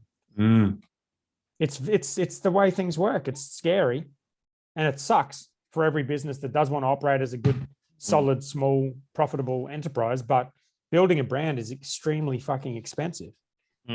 So this is going to be really interesting. And the more interesting thing about this is, like, this is a company that started very publicly on the ASX as a supporter of craft brands. And they're very, very quickly turning into a company that is trying to get rid of their craft brands and focus their efforts on a couple of products that are not particularly crafty. So super interesting. The other thing we got in here is this whiskey. Have you seen this whiskey? Whiskey accelerator, yeah. That's super interesting. I like whiskey accelerating towards my mouth. Okay, well, there you go. You could be a customer or an investor in the whiskey development syndicate, which I assume is when they sell the barrels pre-matured. Yeah, sounds like Nant whiskey to me. It's every distillery. What pretty much does that? I think. Well, the big ones, yeah. That's a Ponzi scheme. Nant was a Ponzi scheme. Well, they sell. No, yes, there was some fraud in that one, but I think that's what a lot of distilleries do. But I think that's what a lot of distilleries do, because they need to fund the business, the production, because they've got to sit on it for a long time. Exactly. So I know a lot of distilleries overseas do that. I assume ones in Australia do it. This is interesting. The way they're reporting their whiskey stuff is the way Lark do, because Lark are a public company. You can see the way they report everything, and they talk about like the liters in maturation. And the dollar value in maturation, and they kind of use that to value the business, which is I mean, it opens itself up to a lot of future fraud, asset. but it also just illustrates the point I was making before, is that it's very complicated to be profitable straight away when you're running a complicated business. Interesting though. Channel mix is changing from nationals is growing, on premise is declining. But that's all to do with better beer. Has to be. And COVID. But this beer was the number one beer in Endeavour bottle shops for the entire year. The number one product, I think. Better beer. Bloody better beer, the hero. If it's sustainable, good. Good on it. Well, how about Hendo? What are your thoughts on this? Because if it's true that this is a great brand that everyone loves, but it's also true that it's not a particularly crafty product, in that it probably doesn't really matter too much what it tastes like. No. Why not back them in to build their own big ass massive brewery and produce this shit really cheap and make a shitload of money? Why not? Do you think that's... I think that sounds like a logical way to go. Yeah. It's the only way you're going to get economies of scale, is if you build your own brewery to make it happen. Yeah. Well, that's going to be interesting to watch. If you've got a better beer brewery with one brand, one brewery pumping out one beer and shitloads of it, that's Stone and Wood, mate. You got a $500 million company. Yeah. In 10 years, 12 years. And a profitable one, probably. What would you be thinking if you were one of the breweries that signed up to Mighty Craft under the banner of them being founders first and shared sales of craft products and all the rest of it? What would I say if I was one of the breweries? Yeah. Like a lot of small, well, a lot of these breweries, some of them are getting love, like Better Beer gets the love because it's and they make it pretty clear. You go to the financial performance thing, they've got a quarterly cash receipts since IPO. Key growth drivers: Better Beer, Seven Seasons, and Kangaroo Island Spirits. Well, Better Beer is listed as the fifth point on all of their highlights, like financial highlights for the whole quarter. Yeah. So that's cool. But if you leave Better Beer out of it, what do you think of all the more crafty sort of places that sold all or some of their business to founders first? Yes. I hope they got a lot of money, which they didn't, because they published a lot of those results and no one got a lot of money. No one got a lot of money. They got locked into a distribution arrangement, and all of a sudden you've got all your sales reps representing a portfolio and they're not working for those particular breweries or brands, whiskey brands, all that stuff, 8 hours a day. Not sustainable. Yeah, it's tough. From a sales perspective, it's not sustainable. Yeah. Well, sad again. Similar to the feral thing, really. All right, one more. Yeah. Wow, two more. What do you got? This one I actually found on news.com, so it must be true, because I'm always on news.com. Food standards suggestion, is that the one? That's the one. Right, fucking enlighten me. So am I going to get soft blocked? No. Food Standards Australia, New Zealand considers energy labels for alcohol. Oh. So they're rooting for all alcohol to have basic calorie information on them, and the Brewers Association are supporting that. I think on the basis that it'll help people realize that beer isn't actually that bad for you, and most of the marketing is bullshit. Yeah, and finally we'll come to the realization that there's not much of a difference between normal beer and low carb beer. I thought you'd be happy about that part of it. Okay, so energy labeling, great. Where the fuck are you going to fit that on your label? How are you going to afford to pay for it? How much shit do we've got to put on the part of the label that's got the recycle? Makes you fucking don't drink it when you're pregnant. What else? The other shit we got to put there? Fucking barcode. The pregnant barcode. Yep. 375 ml with a lowercase m. There's a lot of breweries that don't actually follow and I'm not pointing these guys out because they're a sponsor, but most breweries don't follow to the letter of the law the food standards. No one seems to care. But yes. Yes, this is interesting. Let's see what we've got here. I'm just Yeah, I feel seeing like all of the the dumb caloric dumb information stuff on the that's right gotta sort of go. beer, people would actually read that though, don't you think? What's that? Like if they had that information on certain types of beer, that people would probably look at it. So you've got to have the name and address of the brewery. What are you looking You at? got to The have food standards. I'm just looking IBA? at the label that I've had developed that has half thing. You got to have the name and address of the brewery. You've got to have the 10-cent refund at collection depots points in participating state territory of purchase. Yep. You have to have the little recycling logo. You've got to have the Drinkwise logo. You've got to have the pregnancy warning, and then you've got to have the barcode. Yeah, I don't think you necessarily. No, you need more than that, and I don't think you necessarily need all of those things at the moment. You have to have the pregnancy thing now. No, that's mandatory. I think it's got a date that it comes in by. Yeah, well, okay, so it's coming. It's and coming. So is energy nutrition panels. So where are you going to fit all this shit? There's other shit you need though that's not on there. I'll bring up my bring up a Black Ops label. Yeah, no, I'll bring up my little quality check thing. I'll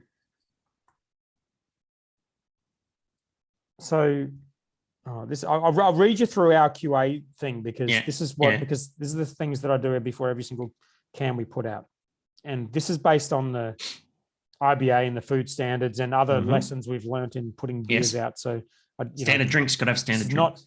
This is not fucking food standards advice, but ABV as a percentage, calculate standard drinks. Yes. Address where you've brewed the beer, which you put, which is always super challenging. And quite often the address that's on there can't always be the address you've brewed the beer at exactly because you've got 5 different breweries. And anyway, beer name and style on the front third of the can. Yep. So, and this gets a little bit technical as well, because if you look at a can like this, and I do with some of our limiteds, I take the liberty of getting a little bit loose with the rules. Yes. Because if you're releasing it via the tap room, and if you go to America, you'll see a can like that looks sick.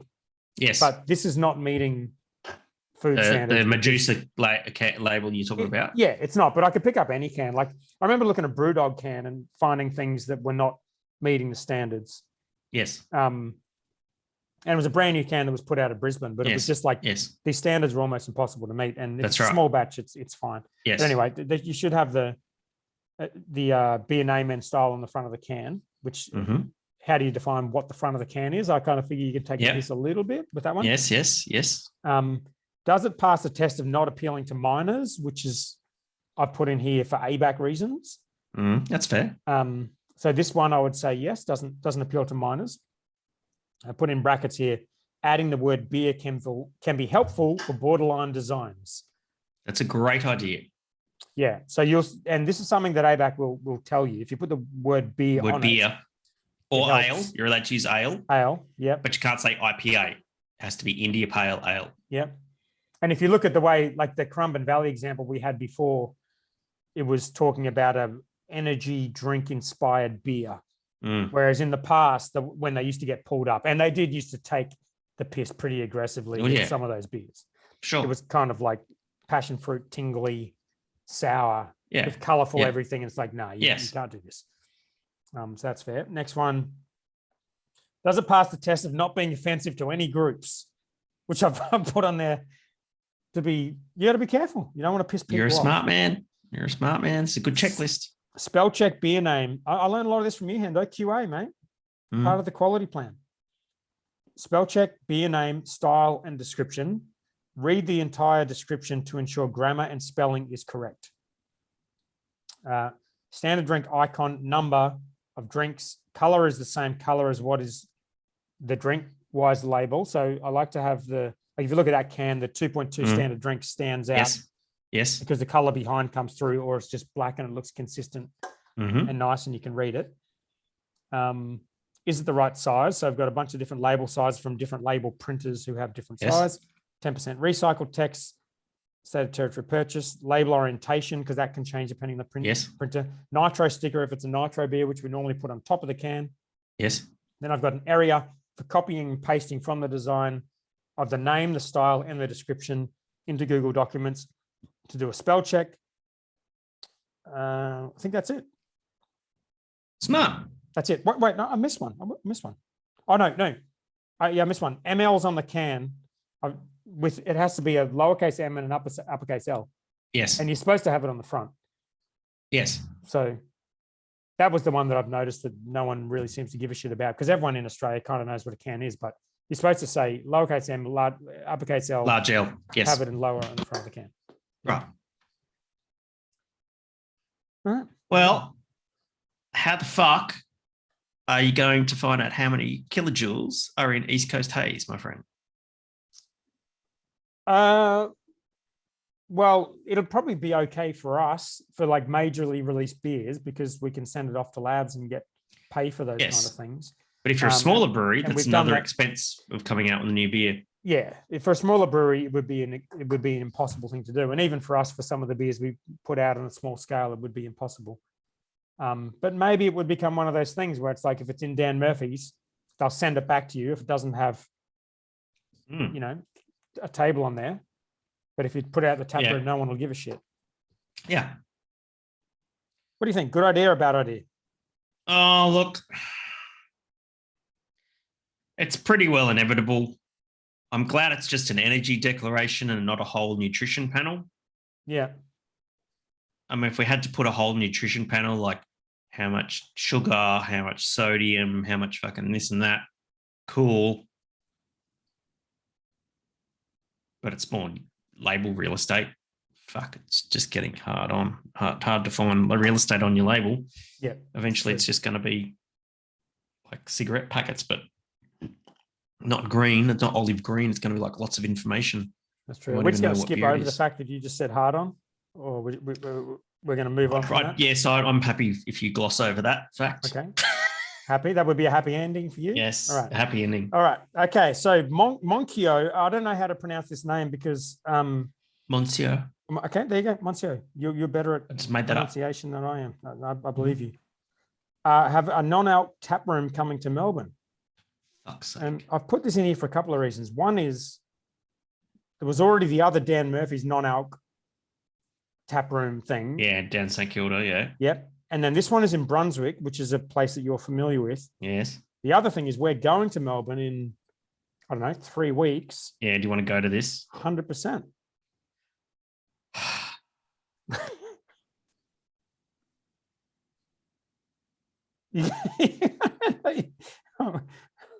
Are you reading this or are you? Yes, I'm reading it. Okay, good.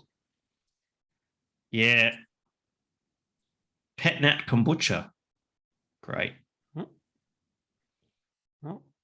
Yeah, for fuck's sake. Yeah. All right, we can go check it out, but on the proviso that we go to Co-Conspirators. Okay. Oh yeah. How are In they Brunswick. going? They came through our brewery. Not well. Yeah, great bunch of people. They're in my old homebrew club, the Merry Mashers in Melbourne. Nice. Keen. This is a long sentence. I'm going to read you the sentence because I feel like I'm going to get an angry response. Right, go. Fuck. Wow. Am I that predictable? No. While drinking alcohol-free beer in a pub or visiting a cellar door and picking out a bottle of kombucha, even one as elegantly presented as Monsieur, for a dinner party might be treated with some skepticism by some. It increasingly feels like a change that's here to stay. As long as I live, I will be skeptical for anyone who goes and spends time picking out which non-alcoholic Petnat fucking kombucha they're going to bring to your dinner party. Well, personal opinion. I got the answer I was expecting. Okay. You poke the fucking bear. All right. Wow, back of $850,000 fundraise from new investors, including George from Never Never Distillery and David from Canva. Some big money going into these non-alcoholic breweries, aren't they? Fuck me. Mm. I'm sure it's a thing. It's just not my thing, and that's okay. That's your thing. Great. Good. It's not my thing either, but yeah, I'm not going to yuck anyone's yum. No, I'm not going to yuck anyone's yum. All right. 12 questions. Let's get this. What do we got? Do you need another beer or are you good to go? No, I've got a Hollandia. What? Fuck. I feel like Where's your Hollandia? I don't have one. I'm just give me a minute. I'm going to see what else I'm working with in here. That white IPA it's pretty hard to beat. That was fucking excellent. So much rock melon. It was so good. Anyway, I've got my delicious can of Hollandia here. It has warmed up a little bit because we've rabbited on for a little bit. But if you're listening to us at 1.25 speed, it's going to be slightly less painful. Oh, that sounds good. I did have a couple of beers in there, but I just got another white IPA because it's so good. Cheers. Not even putting this in a fucking glass. Oh, wow. What do you got? Hit me with your 12 questions. That Medusa beer is fucking delicious. Oh, both really good. These are excellent. Really They're good. both excellent beers. Go buy them. Yes, go buy them because I worry that our sponsors are way too generous because I shouldn't be sent all this shit, free glasses and everything else. Yes. But, yeah, buy Helios from the website. Buy these 2 beers. Fresh. All right. 12 questions. There might only be 2 or 3 and there might be shit. Rightio. All right. First question from Wade Curtis. Do you know him? Yeah. We know Wade. Do you remember the year he put out that carrot beer at GABS and it just went like viral around the whole universe? Fucking oath it did. What a bloody great idea. Who doesn't love carrot cake and carrot beer? You put him and I and the Big Shed boys and Ross Kenrick on a beer label. Yes. It's on my kitchen sink. Actually, we just wrote an article this week. It's the latest article on our blog about Daniel, the Filipino designer that I work with. I used to have a business with him doing like stupid animated videos. Yes, I saw that. Our Boss and the Brewer logo is your head from that label and another head he designed of me. But the article is about all the labels he's done for us. And I think the Bandwagon was the first one. I believe so. And he's done 41 labels for us. He does all of our staff beers. He's got a full-time job. He works in the Philippines. He's an incredible artist and designer. Is his full-time job working for you? No. He's got a full-time job working for a US company. And just when we have like a staff beer or like a GABS beer or just something fun, I'll get him to do it. But that Bandwagon one, it was like, we did a couple of boring beers and it's like, dessert beer is a thing for GABS. We're going to jump on the bandwagon and do it. And that became the name. Bandwagon, I barely knew you. Like I'd met you. I'd met Ross, but I thought he was God. I mean, I still do. But I didn't actually know him. Yes. And the Big Shed boys? Big Shed boys, I knew they'd won GABS previously, but had never met them. Wade I'd met because he's actually Eddie's cousin, which I think we've talked about on this show. But yeah, and I kind of thought, I don't think these guys would be too pissed off if I did this. So I didn't talk to any of you guys, and I just got my designer, Daniel, to draw us all into this label. And then I bought you guys shirts for the session before GABS, gave you all a shirt, and we all went to GABS and wore the shirt. I think I've still got the shirt. I've got the shirt. It's brilliant. Yeah. So good. All right. Anyway, Wade. Oh, fuck. We only have 2 fucking questions in this thread. The group has to do better if there's only 2 questions in here. All right. Wade's what do you got? I'm still trying to work this out. Oh, no, I see what's happened. All right, Wade. Is just me or is anyone else jaded and over the gimmick beers? Oh, come on, Wade. Wade's the king of gimmick beers. It's kind of like the pot calling the kettle black, isn't it? Oh, my God. After everything we just said. Wade. All right. Also, why are there some... Right, anyway, says the guy who did the carrot beer. I know. That's fucking hilarious. This is the definition of a shit post. Yes, it is a shit post. This is the kind of shit post we like because no one's getting hurt except for the original poster. Wow. You're giving yourself shit. So funny. It says also why... Well, how about we answer that question first? Is it just me or is anyone else jaded over the gimmick beers? I'm going to say no. What are you, Hando? Needs more carrot beer. Answer the question. Are you jaded over the gimmick beers, or do you think GABS is a celebration of new shit? It's and you're down GABS. for it? It's what GABS is about. Yeah, you gotta have the. Look, I honestly believe that GABS is, in my opinion, is like is my second favorite beer festival in the world. Oktoberfest being my favorite, right? Yeah. And I love Oktoberfest because it's full of tradition. It's like I hadn't been for 15 years and I went to Oktoberfest and it was like exactly the fucking same. The same rides are in the same place, the same beer halls, the same place, the same beer, same food, same everything. Absolutely steeped in tradition. There were no carrot beers the last time you went there? No. And GABS, on the other hand, is new and fun and innovative, and people do interesting stuff. And if you want to go there and drink a Helles, that's the wrong beer festival. Go to Oktoberfest, you know? Okay. Since you say that, do you think, since I'm going back and editing past audio, it would make sense for me to pull out the audio where you recommended drinking a Helles at GABS an hour ago, and then put in the audio that you just said just then about not going to GABS to drink a Helles, and then just... Well, that wasn't just a Helles. That was like that Burley No Donuts is technically it's a Dortmunder. But if they had a written Dortmunder, which is a strong Helles, then no one would have understood what the fuck it was. I think you just recommended people drink a Helles and then said don't go to GABS to drink. There's a couple of Helleses on there. Easy Times have got their Helles. Yep. Which has been soured and blueberries and lactose and shit. Right. I get your point. It's innovative. I'm with you. I agree. It's a festival of weird beers. That's the whole point. Even Brennan Fielding, right, who is probably one of the most traditionally focused brewers, at least in Queensland, right, did something that in his opinion was innovative for GABS. Yep. Respect. I respect all the crazy beers that come to GABS. That's what it's about. 100% agreed. We're on the same page. All right. Also, we do need to go. You and I do need to go to Oktoberfest, though. Yes. Have a Lichtenheiner.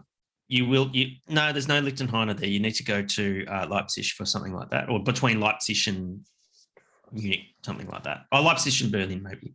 Oh. And anyway, so you will need to go and get yourself some set of Lederhosen. Or I could just get Daniel, who I've used before on these designs, to just draw me in Lederhosen.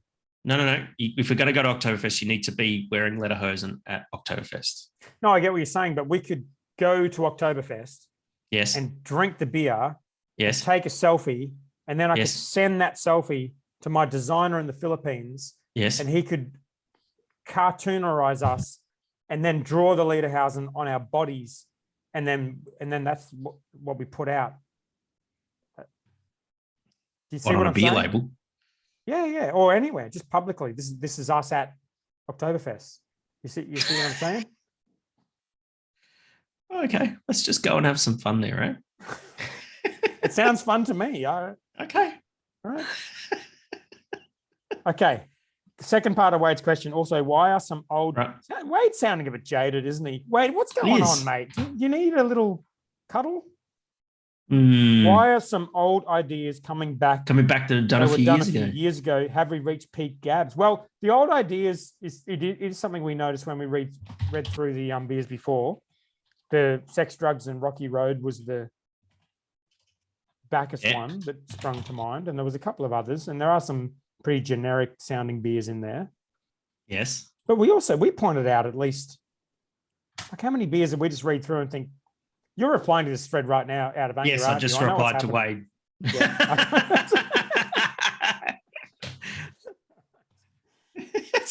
I said, says the guy who did a carrot beer for GABS. Brilliant.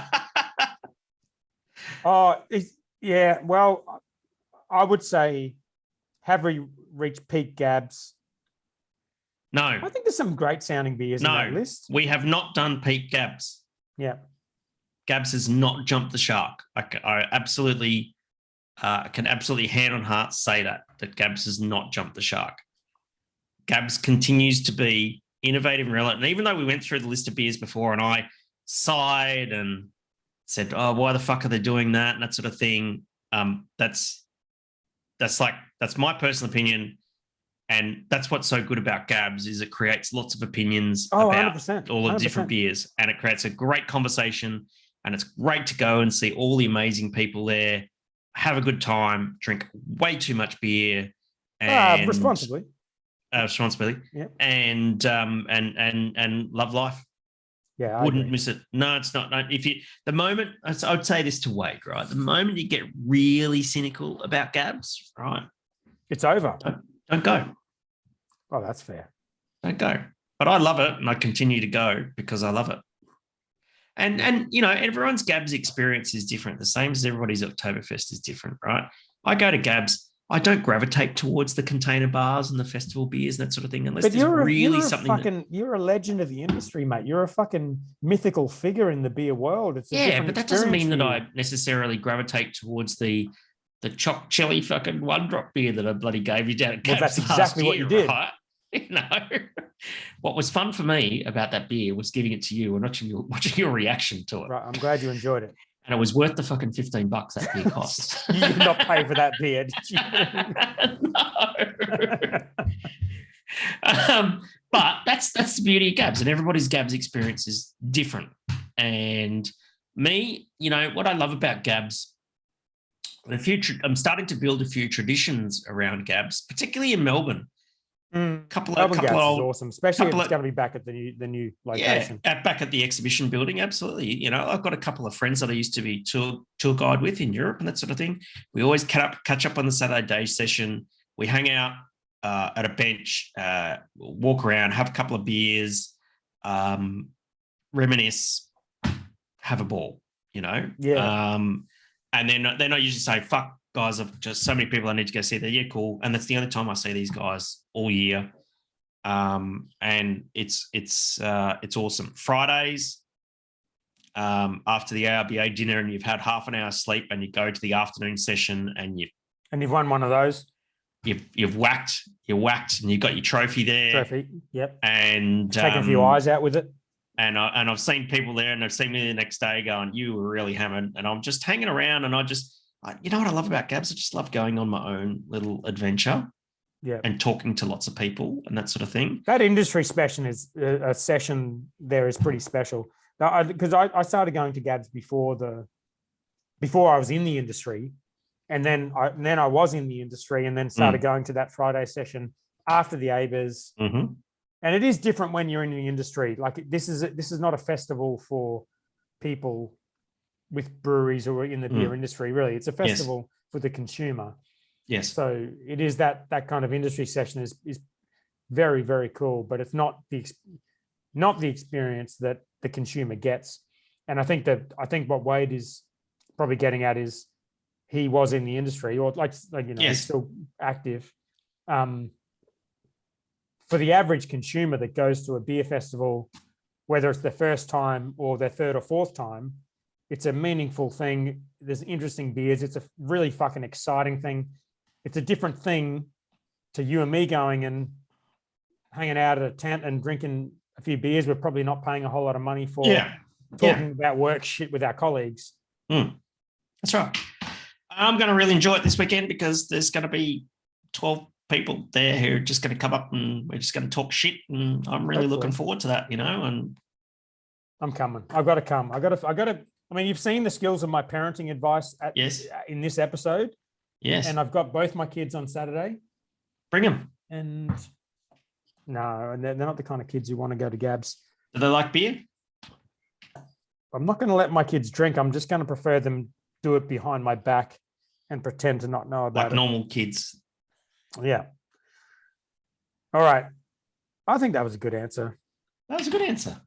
All right. Adam Shell. I'm just going to read the comments because we don't have many questions this week. I'll read the comments. Adam Shell, one of them, I think maybe the one that provides the very clean glasses and the delicious beer. Maybe there needs to be a more curated approach to stop the repetition. No, there was fuck all repetition, was there? I feel there was fuck all. What do you think? Repetition? More curated response to stop repetition? Repetition. Okay. Okay, you got me. Third time lucky. All right. Oh, God. You're just going to go fuck off, Endo. All right. Is it? I don't enjoy this negativity. Just fucking go if you like it. David Gitten said that I've been around since been bugging the shit out of you guys since the old days of eggnog stout or hoo-ha bar. So don't pretend I'm new here. Is it worth waiting for the 6-pack release and hoping there isn't a sour donut stout this time? I don't know. If you don't like the 6-pack, don't buy the 6-pack. Don't buy the 6-pack. Oh, I've seen your comment there. No likes. I'll give it a like, says the guy who did. Oh, no, I should just find the news article about his. I'm going to Google it right now. It was like proper viral, wasn't it? Like, where is this? If I just. It went national. Delicious.com.au. What's Courier Mail? You made a beer out of what? Carrots. Oh, no, you have to pay for this. We're back on the media thing.